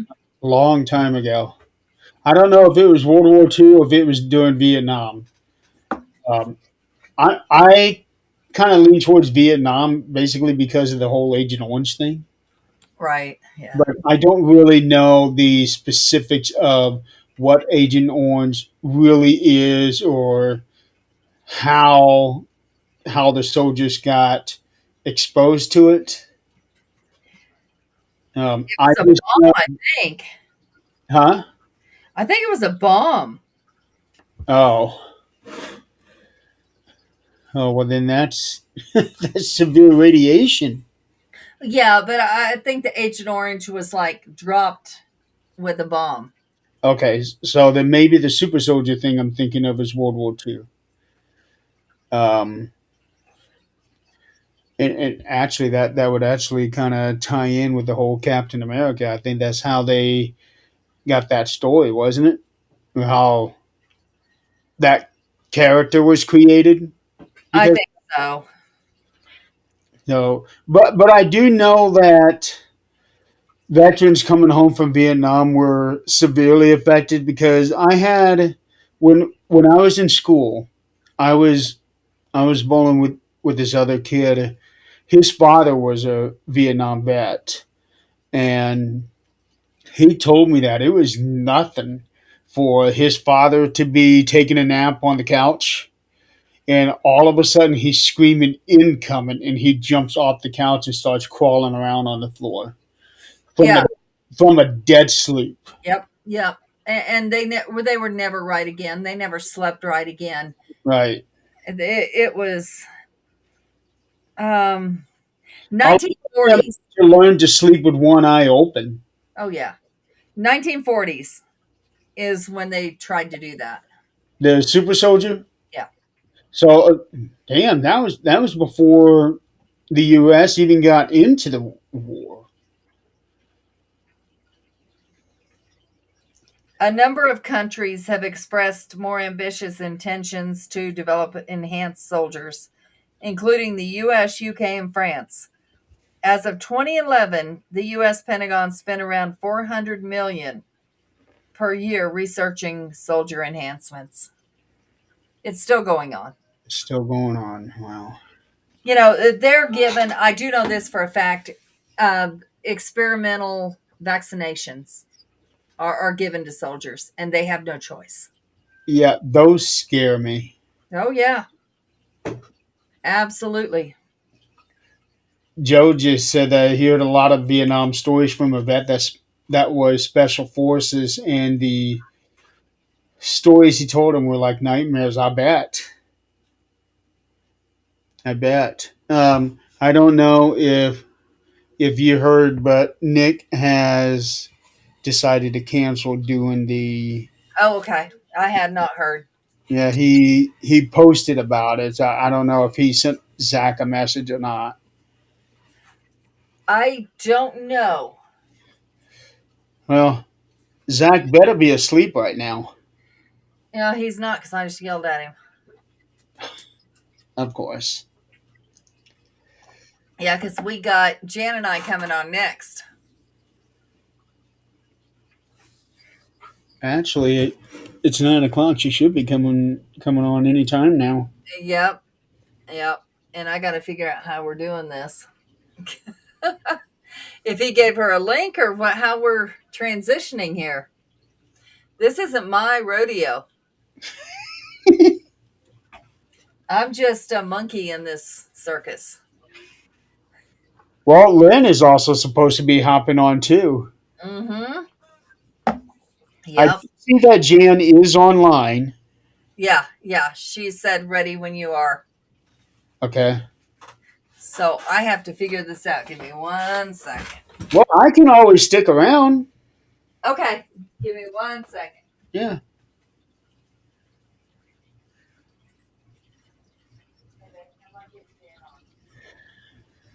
So that dude was, yeah, I bet he was, Joe. Don't get mad at me. This isn't my rodeo.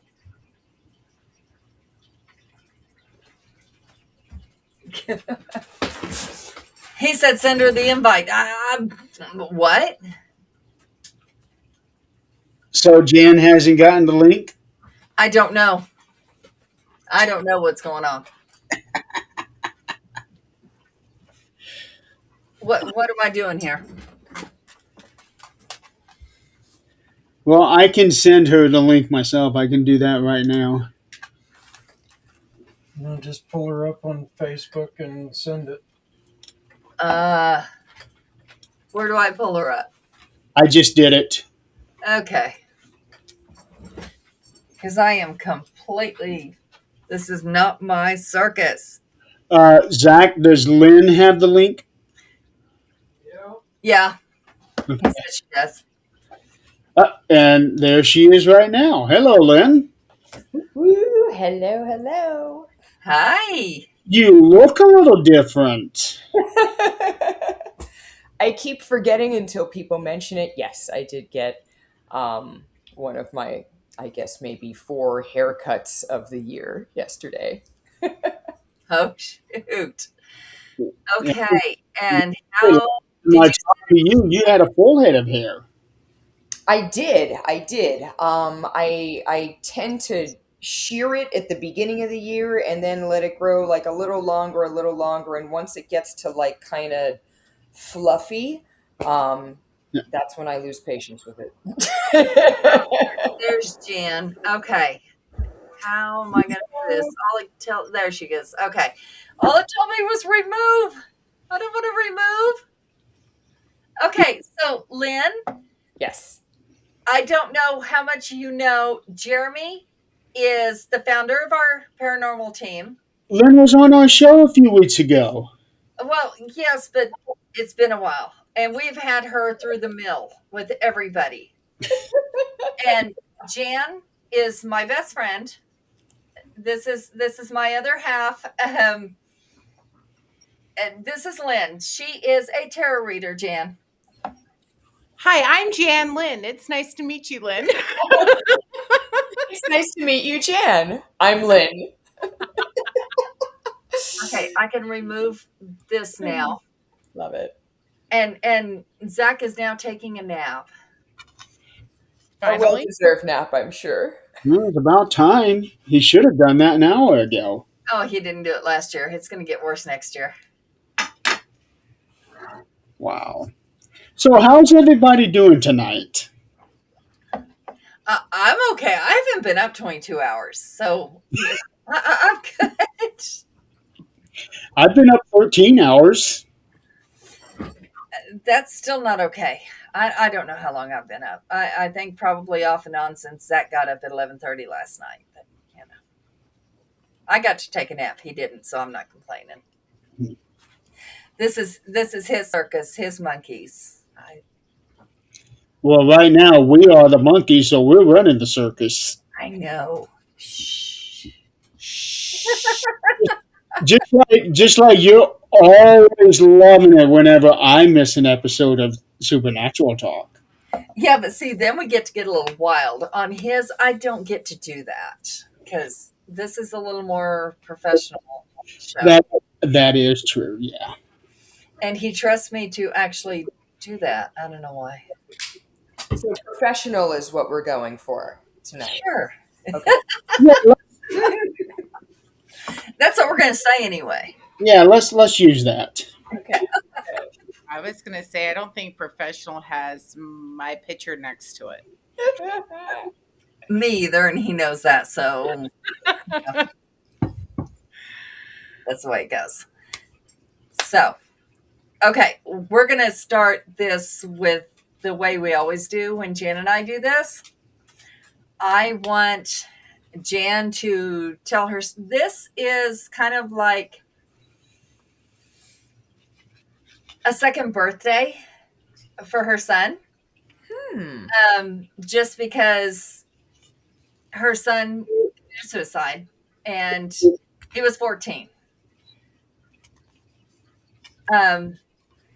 The whole premise of this is, like I was saying earlier, kind of a segue into this one. There is not enough or competent mental health within, whether it's our children, whether it's, and Jan was also an EMT. She was also in the medical field.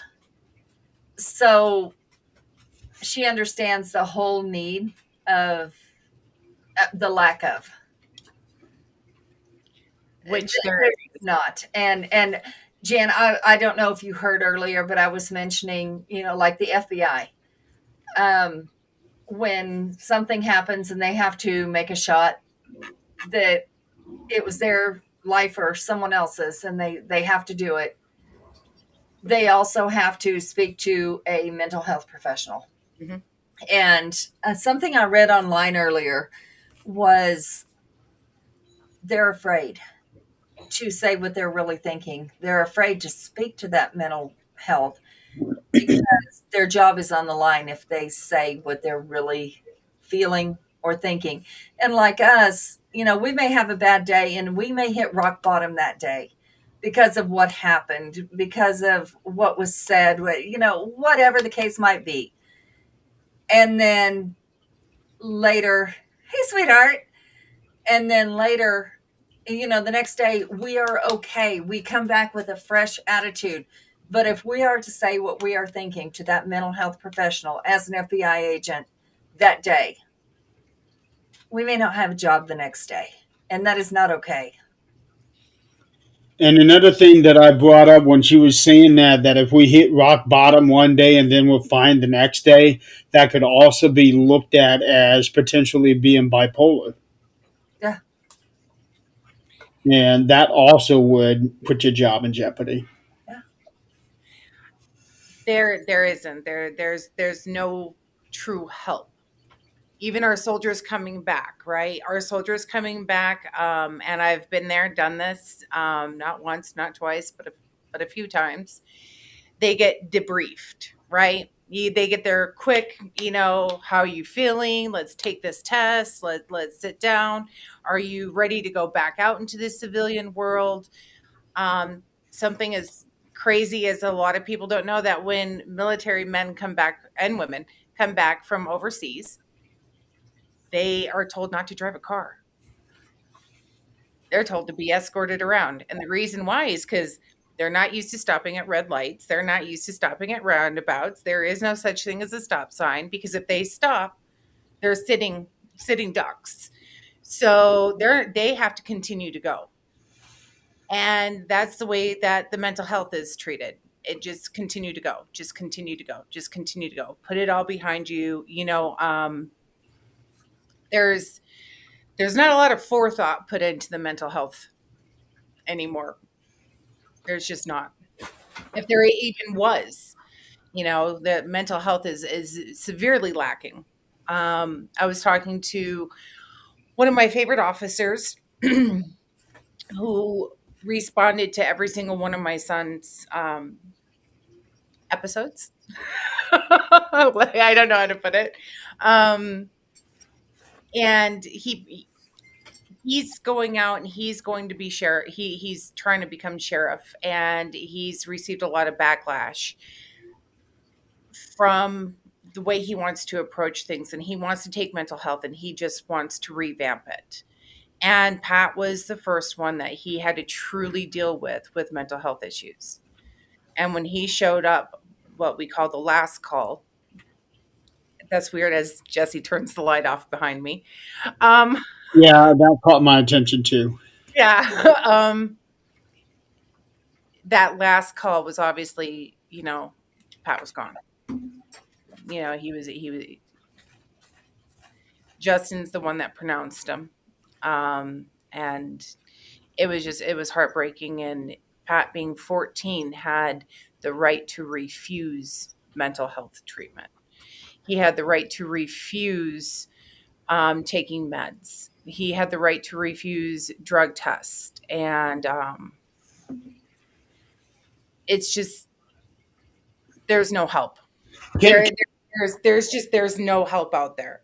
I made over. And let's go back to what that. Well, hold on. Can I ask you something, Jan, about that? When you said that at the age of 14, he has the right to refuse that. So at that age, um, you know, mental health notwithstanding, at that age, is anybody truly understanding enough or competent enough to be able to refuse any kind of medical help? No. No.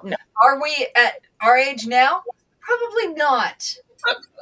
If somebody else sees that we need mental help, they should. Now, yes, I understand there are vindictive people. I get that. That, used to, in the old days, they would hide their crazy or lock them up, instead of putting them on the front porch like they do now and give them a drink. But, there's got to be a medium there somewhere where your friend, like if Jan were to call someone and say, look, this is not her. This is not how she's supposed to act. This is not how she normally acts. She needs help. Well, and you've been there with me. You have been right by my side. I have not just lost I have not lost just my son to mental health. I lost somebody who I might cry with this one. Um, It's okay if you do. I lost somebody I considered a sister. And I called Adrienne in the middle of the night and I told her I'm picking you up and we're going to Wisconsin and I've got to try. I've got to knock on the door and I've got to try.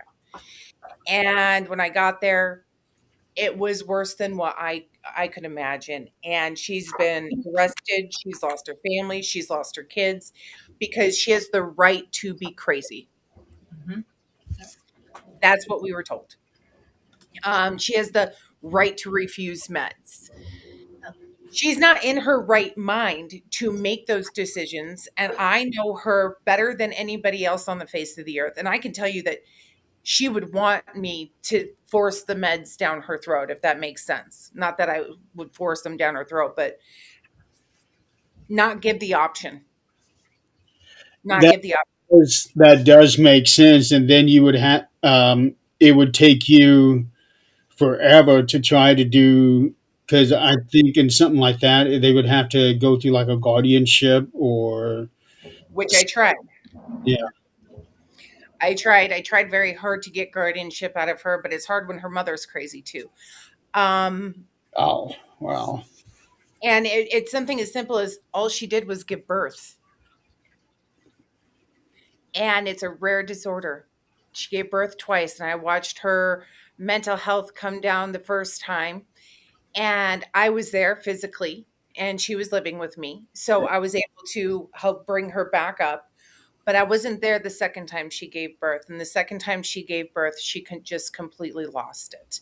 And so here we are with a broken mental health system, right? Where do you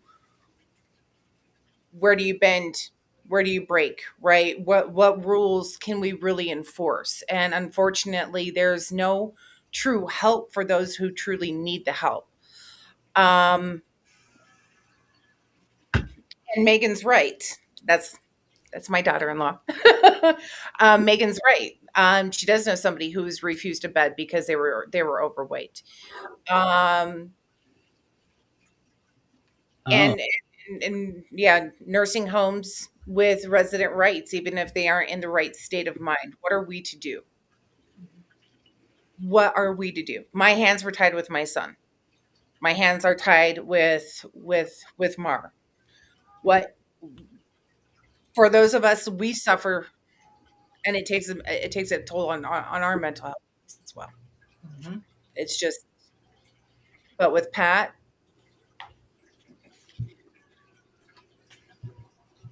this year's probably been the hardest. I don't know what it is about this year.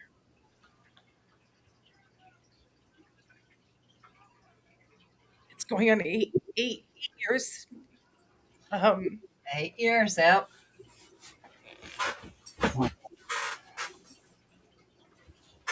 and it's just heartbreaking. It's heartbreaking. You know, everything that he's missed because he would have been a fantastic uncle. He would have he would have been like those boys would be spoiled, and Megan's expecting another one here in May, and she would be spoiled probably the most out of all of them. Um, Miss Derek graduating from high school. Nate's going to be 15 and would really like his brother's help with things, right? And then this one, this blonde thing that just has to bust in. Um, he would have been such a wonderful brother to her. Where's I Abby? love her. She's the greatest gift my son gave to me though was her name. Because every time I speak her name, it's with his love. Excuse me, Mom. Give me a second. Oh, did she say excuse me? she did. Bring her on.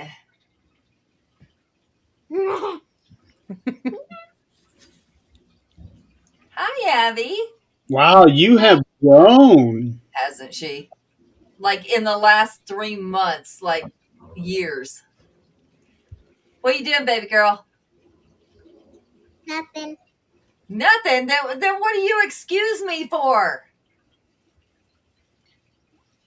My mom, Uh-huh. I needed to tell mom something because whenever my dad left like the house, all I hear was like something banging on like the roof in there.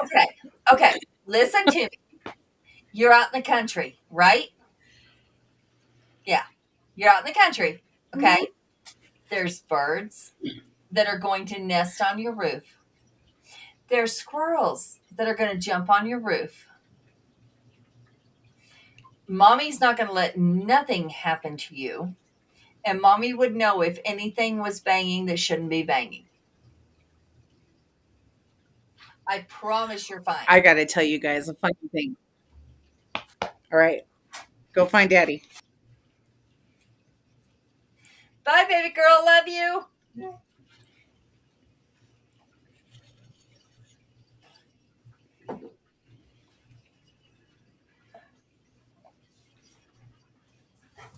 We have shingles on the roof from the wind that blew loose. So if you guys want to laugh amongst all of this sadness, yesterday it started flickering. Lynn's going to love this one. I just know you're going to love this one. The power starts flickering. It flickered 3 times.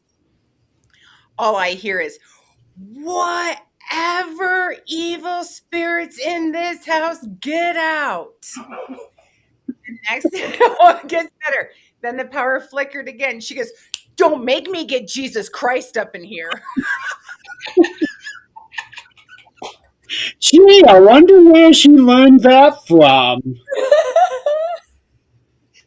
And I'm like, Avelina, the power is just flickering. It's okay. And she's like, no, I'm getting Mother Mary. I'm getting her. I'm calling her right now.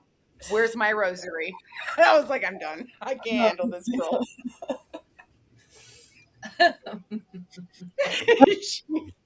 That's pretty awesome when you think about that. Oh, that girl has no fear. None whatsoever. None. I, Oh, no. I, Human or a spirit. I still hated the fact that we did not have the opportunity to do that filming that I wanted to do 3 years ago when she was supposed to chase me and Nick out of that cornfield. That's okay. It will happen, and she will be just the right age and just the right actress. No, I wanted her to be tiny doing that. Think about that. 2 grown men running from a tiny little thing.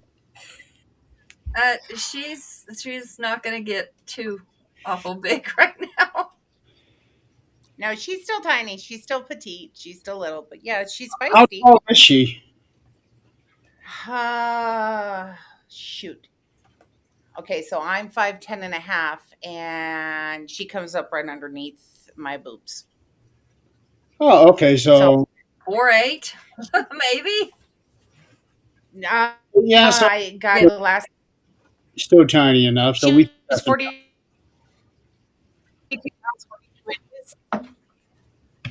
What is 42 inches? 12 goes into 48. How many times, Janice?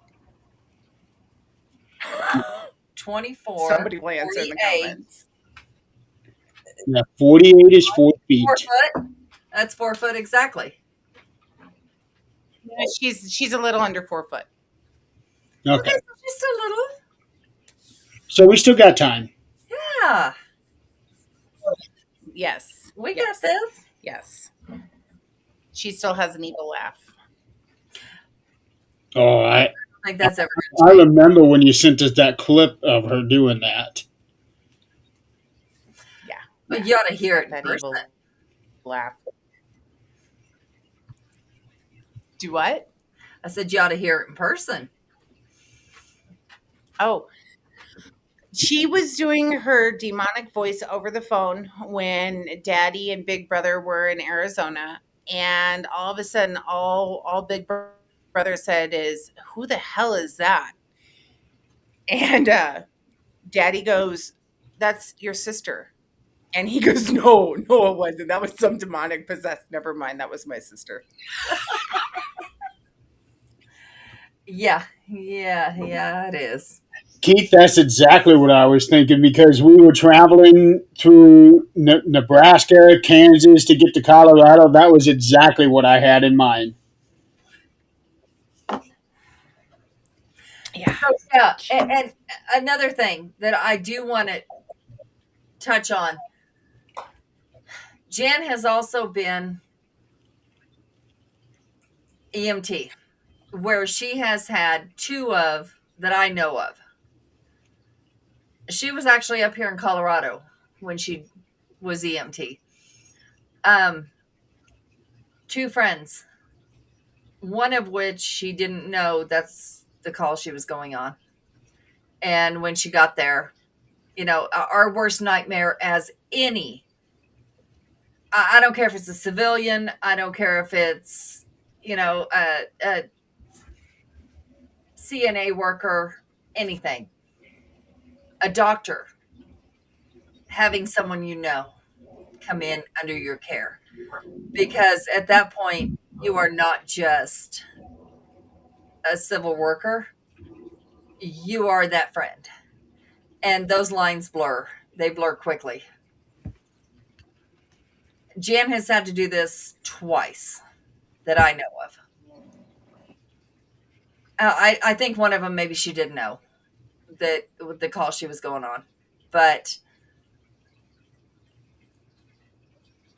what the hell just happened? Her video had been freezing a lot. Girl, get your ass back on here. Move on the other side of the house. Come on, let's go. I know they've had some serious. Excuse me. There we go. There we go. Okay, maybe she got it fixed. We Are we we fixed? yeah, our internet's been fun. Adrienne has a request for you. Oh boy. Go to the other side of the house. Yeah, right. Next to that monitor there, that the one that emits. I am right next to it. What the hell's going on? Got I wind? don't know. Everything kind of went down. Well, we do have problems with Mexico right now. I am on the border. So I might end up losing you guys. And I just pray. Your video has been getting choppy every now and then all of a sudden you were just perfectly still and you were gone. Yep, you guys were gone. Last thing I heard Adrienne say was something about me, one of the calls I went on. Okay, so after that, I said, I think there was more than one call that you knew the person, but the second time you might have not known that the call you were going on was someone you knew. Yeah, no, the second call I didn't know. So I've been in a couple of unique situations. I've watched somebody kill themselves. That was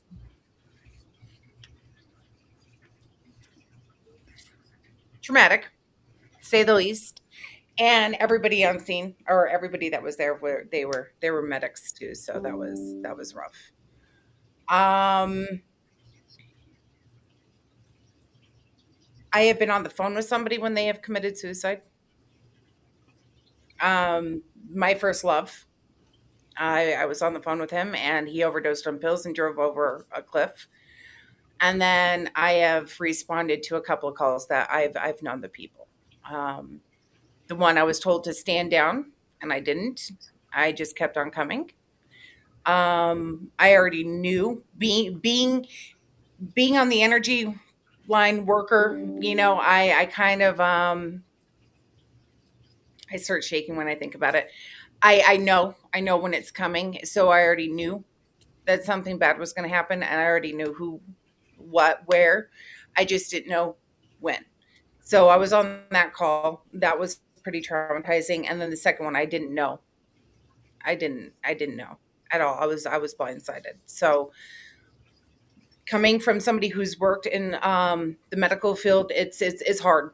It's really hard when it's somebody that it really it takes a toll on you, and just like our police officers, our military personnel, we're required to go through our mental health too. So, and I understand that because I sit there and I know I'm fine. No, I'm fine.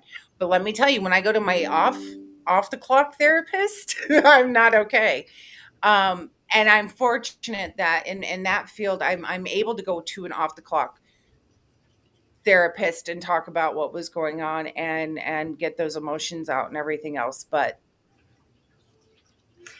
Okay, it's so not this is suicide. this is something I've never asked.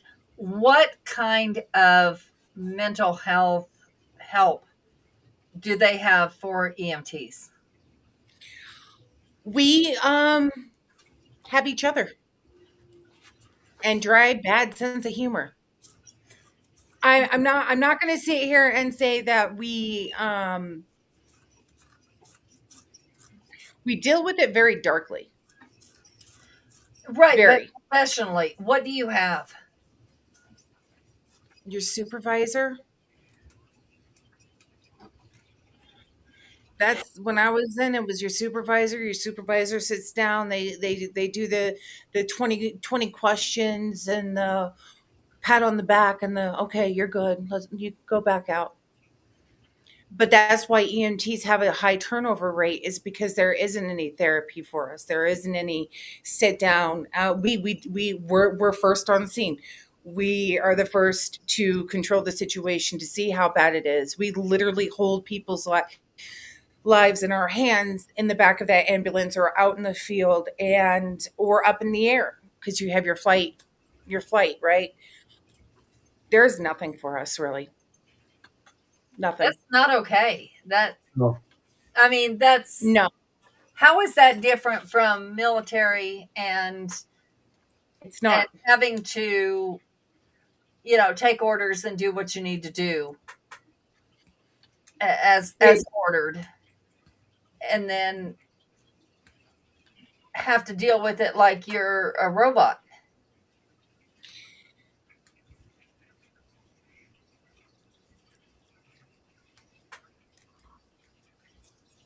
Yeah, I can say that's probably how we're expected to deal with it. I sit down and think about it. When you work in the medical field, you're not supposed to get attached. You're not supposed to have emotions. You're not supposed to call them honey, love, dear. Right? They're your patient. They're your client. They're your this. You're that. And we're not supposed. It takes a human element out of it, so we are supposed to be kind of like robots, but we're not, right? Because we're living breathing, we're humans, we feel things and we get close, we get attached, that's our nature. um it's like I can even say working in the medical field, where's the medical field period, where is their mental health? Yeah, I've Well, never heard of it. I can tell you from personal experience that I appreciated when all of my nurses put the human element into it, Hmm. because it showed me that they cared and that I wasn't just a job. Yeah, yeah. So I appreciated when um, not not attached, but when they went that extra mile, I guess. You can't help but attach. I don't care. I was a CNA, which is the lowest that you can be, like in a nursing home. Okay, it doesn't take much to Never become say a that. CNA. Don't ever say that because as a CNA, you are the highest. Okay, No, I view that doctor and that RN on the bottom of the list, and I don't give a shit who I offend with that. Okay, because that CNA is there. They know your poop schedule. They no, know they share with you. They dress you. They feed you. They help you. They do your therapies. So no, like your CNA, don't ever say you're bottom of the level. You're the one in the thick of the shit dealing with oh it. yeah, oh yeah. And I can't tell you their names anymore, but I can tell you their faces. I could Mhm. draw them because That's the reason I quit being a CNA. There is no mental help for a CNA. No. There's no mental help for an RN, honestly. But, when you are in a nursing home and these people, they tell you their life story while they're capable. And then afterwards, they're not capable anymore. They become mean. They really become mean. And that's their pain. That's their mental status going. It's not that they're mean. And if there's dementia, I remember one. She was violated. I won't use terms here that might get us canceled, but she was violated all of her young life. And so when you go to change her, she only spoke Spanish at that point.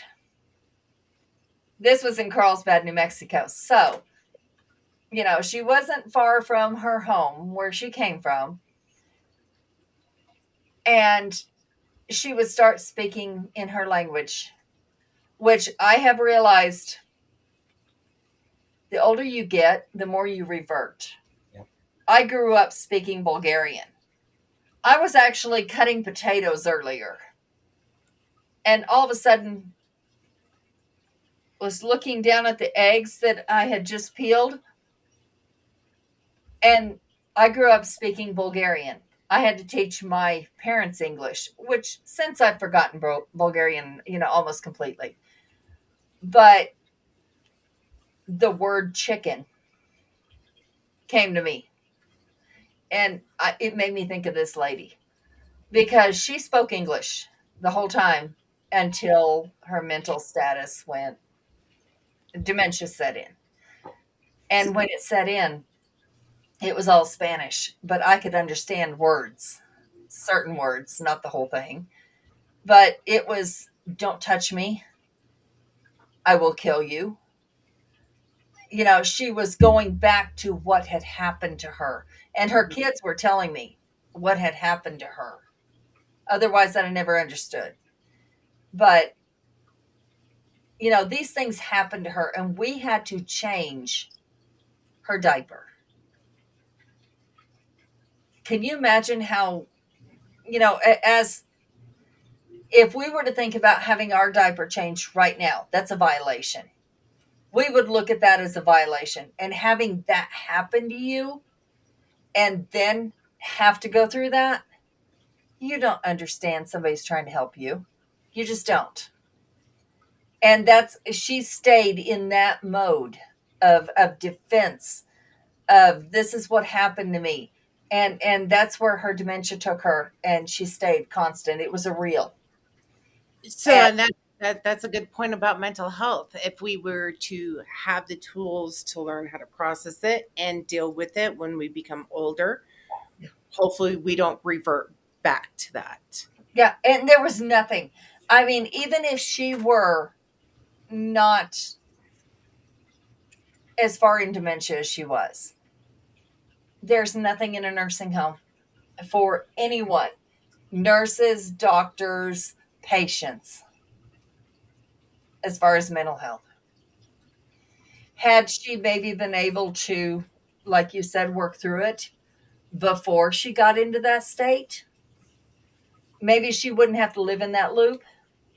I don't know, because that isn't something that happens. So I don't know. I know that as dementia, you live in the past. So we often go back to the most traumatic thing. Yeah. And I've noticed this working with Alzheimer's, working with people with dementia. Oftentimes we go back to the most traumatic thing that has happened to us in our past. And my personal belief is that's because they weren't able to work through it. So if that's where I pray. If I ever get dementia and Alzheimer's, first of all, I apologize right now. I know you're going to have to be the one to take care of me. But I I don't know where you're at. Yeah, hopefully my therapy has helped. And no, not to say, oh no, you don't see that there. You're not seeing that person doing this to you, because in dementia you really do, See you're it. living that. That's like saying, I don't see this computer screen in front of me. You can't tell them that because they do see it. Mhm. And that is actually a conversation I had to have yesterday with the people I take care of. It was, they did not remember that they had told me to do something. So a week later, when I finally have a chance to do something, it was, can you please ask me if you can do this instead of just doing it? Your first reaction is, the fuck? What? You told me to, you know what? I ain't touching another fucking thing. But then you have to go back and go, okay, this person doesn't remember. So here's how we're going to deal with this. You're going to tell me you want this done, because I'm not going to be able to get to it for a week. It's just the way it is. I'm going to come back to you in a week when I have time to do this and say, look, you told me last Thursday you wanted this done. Do you still want it done? And then, there won't be that issue happening right then. And as we're getting deeper into this dementia or whatever the hell's going on, this is how we're going to have to deal with it. But again, there is no mental health person. None. Well, and Megan just brought up a good point about the system. Is that the CNAs aren't trained properly to handle those situations, or just don't care, and unfortunately make it worse. And we can go back to that. Where is that mental health training? Because when I went through, It isn't. it was taught, right? And yet nobody's being taught mental health. There is no help anymore. No. They tell you, well, you know what, you need to go seek counseling. Well, tell me what counselor is going to be available within the next 16 to 36 months, please. You know what? Megan's CNA, right? Mm-hmm. Recently, like in the last 2 years, right? Mm-hmm. Okay. Correct me if I'm wrong. When I did my training, if it's different now, please let me know. I did my training, let's say 12 years ago. The only Lynn, do that with me. Put quotation marks around that 12. the only thing that we were really tested on was how to turn someone in bed, how to transfer someone, how to take blood pressure, how to gauge if somebody is vomiting blood, and what to do if you think they are, the test strips and all of that. Sometimes, and this was an afterthought, we were taught how to change colostomy bags. This wasn't part of the actual training, but it was later. But not once in my training. And if this has changed, please let me know. Was there ever emphasis on dementia? This happens. Or if this person is feeling this way, this is what you do. Or if dementia sets in, this is what you do. I never got that. When I did my training, I did my training through the Red Cross. So they did theirs completely different. Okay. And Red Cross, we had a whole thing on dementia, on how to feed, how to do certain procedures like the colostomy bag. Yeah, Megan said it's lightly touched upon. So for me, I don't know if I hit the in between stage. Well, I got my CNA a long time ago. So I mean, and a long time ago, CNAs were the backbone. Like that was you basically were a nurse without the hours and the med pass, right? And then you eventually get the med pass and everything else. Um, but it's not touched upon anymore. It's really not because now It you have wasn't NA, with us. you have your nurse's assistant instead of your certified nursing assistant, and you have this and you have that, and you know, I just and that's the reason why I stopped going for my PA, my physician's assistant. I stopped altogether because it was just not where I wanted to be. And there we go. There's the problem, right? They make it so damn difficult now for mental health. They make it hard to get certified. The classes are ridiculous. Keith made a point about, like Megan said, I guess I missed what Keith had said, that, you go to a mental health provider and they slap you with a bill. You end up in a hospital, they slap you with the bill, and it's absolutely ridiculous. Insurance, malpractice insurance, has gone through the roof to where we're not just losing therapists and counselors, we're losing doctors. We're losing people, and hopefully that's about ready to change, because from what I understand, mental health facilities are going to be opened up again, and that's huge, because I'm going to get down to the heart of it. Like, I live outside of 4 major military bases. All right. And I am a military daughter, and I have been married to military twice. My first ex-husband, I'm very proud of him because he's made steps and he's made progress, and he is going and he is getting help now. My second, who knows? I think if help would have been available, I lost him completely. I right, lost him. right, and let's go back just a step. You also got to watch.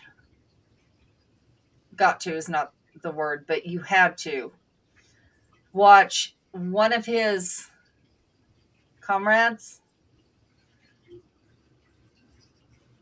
He tried to help that comrade, and things went sideways, and that person killed himself in your house. He had to watch this. Um, his mental status at that point, I don't know. I know when I met him that there was nothing left. There was no soul left. There was nothing left. Like, he had shut it all down. There All was down. nothing left. All down. No Nothing sign for his of love, kids. no sign of affection, no, towards his kids, towards me. No. And There was that's nothing left toward a stranger. I mean, like, there was nothing. It was like looking at a magazine, and you can't feel, like an empath can feel someone's emotions, or even if they hate you, you can feel it. But there was nothing. It's like looking at a piece of paper, a picture. You can get more off a picture, probably, because that's how I read people, is through a picture. But there was nothing. And I met this person in person, and there was nothing. Like, you can be looking in a mirror, and it's nothing. There's nothing there. and that I understand now that all the situations, all the military, whatever happened afterwards, the choices that were made afterwards contributed to that. Mhm. And that is absolutely not where Jan needed to be, or could be, and live her life or her children's life. But, this is one of those things that, what if there was adequate mental health? Let's go clear back to Pat. What if there was So adequate mental health? so and then Megan brings something up. So we have my son who committed suicide. And let's talk about the trauma before the suicide. Um and I give Megan a lot of credit because I know how bad my son's post traumatic is. I know. And she deals with it every day. Every day. Sometimes Dylan's good, sometimes he's quick to trigger. Little things can set him off. The trauma that happened before, watching his brother slide, watching his brother just go downhill, right? Um, Becoming addicted to drugs, becoming XYZ. And all of that is because of the mental health, right? The mental health that he was getting was, here's these drugs, take these drugs. Oh, you're gaining weight and you have boobs now and you're a boy. That's okay. Don't worry about that. That's just the Seroquel, right? Oh, this is what's going on. That's what's going on. Here's some more drugs. Here you go, Pat. Here's some more drugs. And on the back end, us as the family, we're dealing with the mood swings from the drugs. I got the shit beat out of me, not once, not twice, but 3 times. Not because he wanted to, but that's because what the drugs were doing. So Dylan, being the oldest, what did he do? He had to come defend me. And the last time I was pregnant with Avelina, and that just ended bad, right? So then we get to the time frame of, we know it's coming. We know, as a family, collectively, we know it's coming. It happens. I find my son, and here comes my other son right behind me. He saw him at the exact same time I did. I just got to Pat first. Now I've got not just a dead son, but I'm watching my family die. I'm watching. But here's the thing on that. What is there? I mean, okay, so we know Dylan now is dealing with that every single day. He feels responsible because as a sibling, he said something to his brother that day, like any sibling would and does every day. But he has to live with that thinking, was that it? Was Right. that what caused it? Absolutely not. No, it was not. No, it was planned out for weeks. The I've looked at it, and Yeah. I've sat down and thought about it. I finally, a couple of years ago, actually picked up his phone, turned it on, and went through his phone for the first time. That was trauma inducing.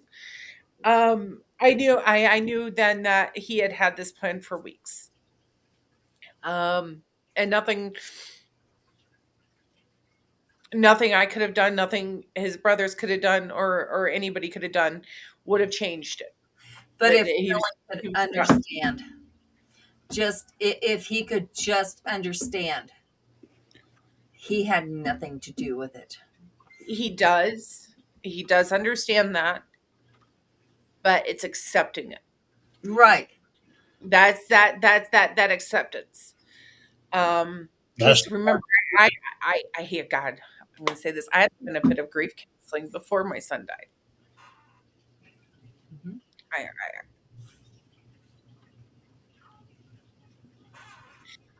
So I already knew what I was going to do.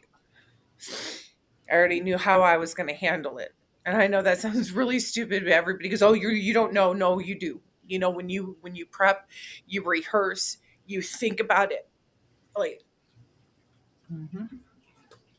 I'd lay awake in bed going, okay, okay, if I were to wake up and he overdosed, how would I handle that? If I were to wake up and he did it this way, how would I handle that? Mhm. I am grateful that he did it the way that he did it, because at least I didn't have to go search for him. Well, and when you're told from birth that he has this disorder, that this is what Well, is going to it happen. wasn't right, and it wasn't confirmed that he had this mental disorder until he was 12, and then I only had 2 years with him. Right. And I will give Pat the absolute credit, because if he would have just held on, he was already thinking selflessly. He was going to go to a specialized ranch where they were actually going to study his mental disorder, because it is so rare. And what the audience needs to understand is my son was diagnosed with a mental disorder that only like 1 in 100 million people have, and he wasn't going to make it past 21. The chances of him making it past 21 was just not there. I think only, say, one out of 100 million, and we'll take 100 out of that. Maybe two make it past the age of 21, and then they don't make it past 30, right? Um, so preparing him, and he wanted people to understand where he was coming from. He had that compassion. He wanted help for those that were younger than him to not go through what he went through.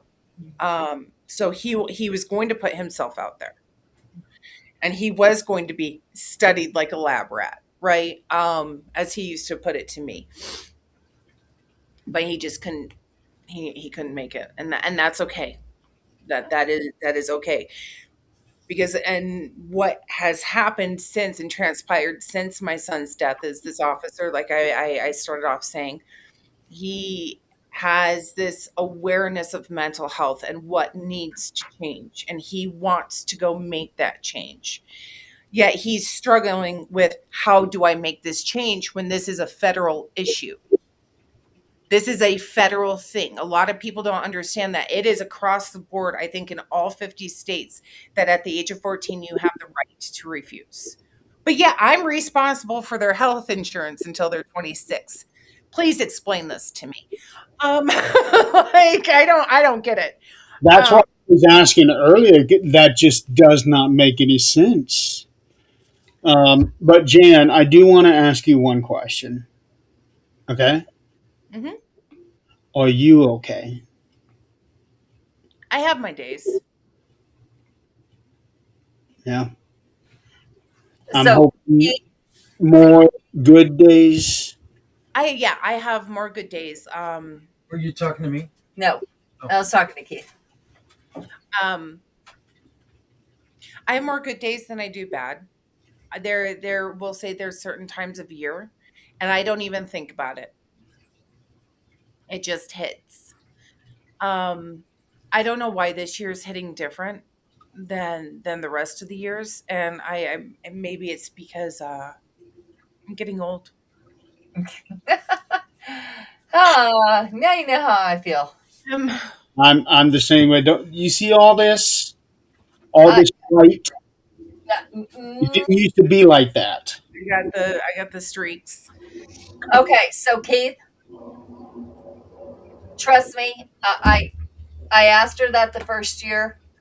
This is actually kind of a second birthday for Pat. This is his way of having his voice heard, and we do this every year for the mental health aspect of this. And yes, it's hard. It is, but this is his voice, and I wouldn't put her through this if she didn't want to do this. I promise. This is not. I'm making her do anything. Have you tried to make Janet do anything? Seriously. And suicide runs deep in my family. And maybe that's the reason why it's hitting me so hard this year, is I'm looking at the next generation coming up. I really am. I'm looking at my grandchildren, my grandsons. They are absolutely perfect, right? And they are just They are my pride. They as much as my kids are, right? Here I have these grandsons and they're absolutely wonderful. And I look at two of them and I see my boys. And I don't want that generational curse to come down upon those boys. I don't want Megan to ever feel the way that I feel sitting here today. That would kill me. Well, It we're would all literally, here to it make would sure literally touch me, right? that doesn't happen. And And, and in that all reality, we can't fix it, but we can be there as much as we can. Yeah. right. And so, I really I want the laws to change around mental health. I want the stigmata to change around mental health. I want the bullshit to just calm down and realize that what we lack in this country is mental health. From working from service members, that are old and have dementia and there's no help for them even at this facility, and it's the largest facility in the United States. You would think that they would have some mental health and they don't, right? um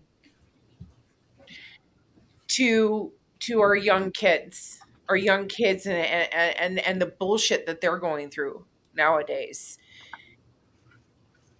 We really need to focus on mental health. And I've been saying this for years and years and years, and I worked in mental health.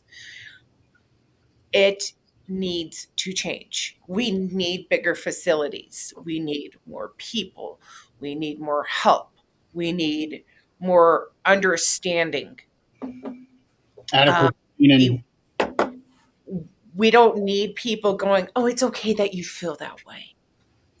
No, it's not okay that you feel that way. It's not okay that you think that way.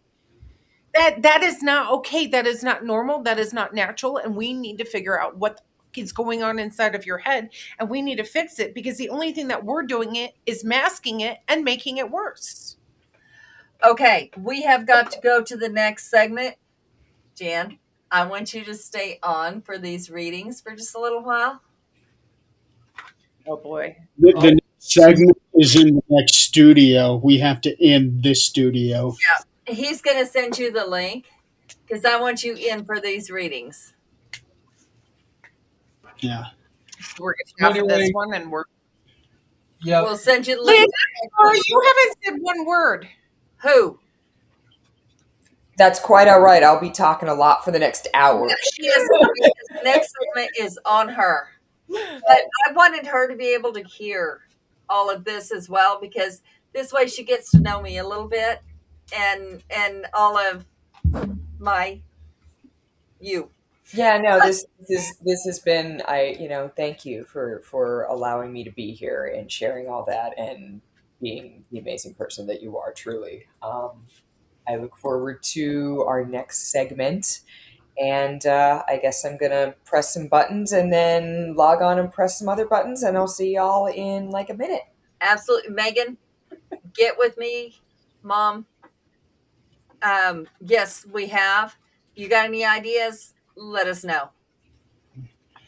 All right, ladies and gentlemen, I am going to go ahead and cut this feed, but stay tuned. If you're on Facebook or YouTube, will be on. But I won't be on the next segment. My part is done today. But Jan, Thank you for everything you've done today. Thank you, Jeremy. Jan, we're here for you, and thank you for sharing your story today. Thank you. I appreciate it. All right, ladies and gentlemen, thank you so much for joining us. Stay tuned, because we will have Adrienne, Zach, Jan, and Lynn on the next segment for the 1 hour tarot. Just refresh your pages here in the next couple of minutes, and the next live will be on. So thank you guys so much. I will be playing our outro video. You guys can go ahead and skip out and go into the next studio, and I will end this live. Have a good night, folks. Night. Night.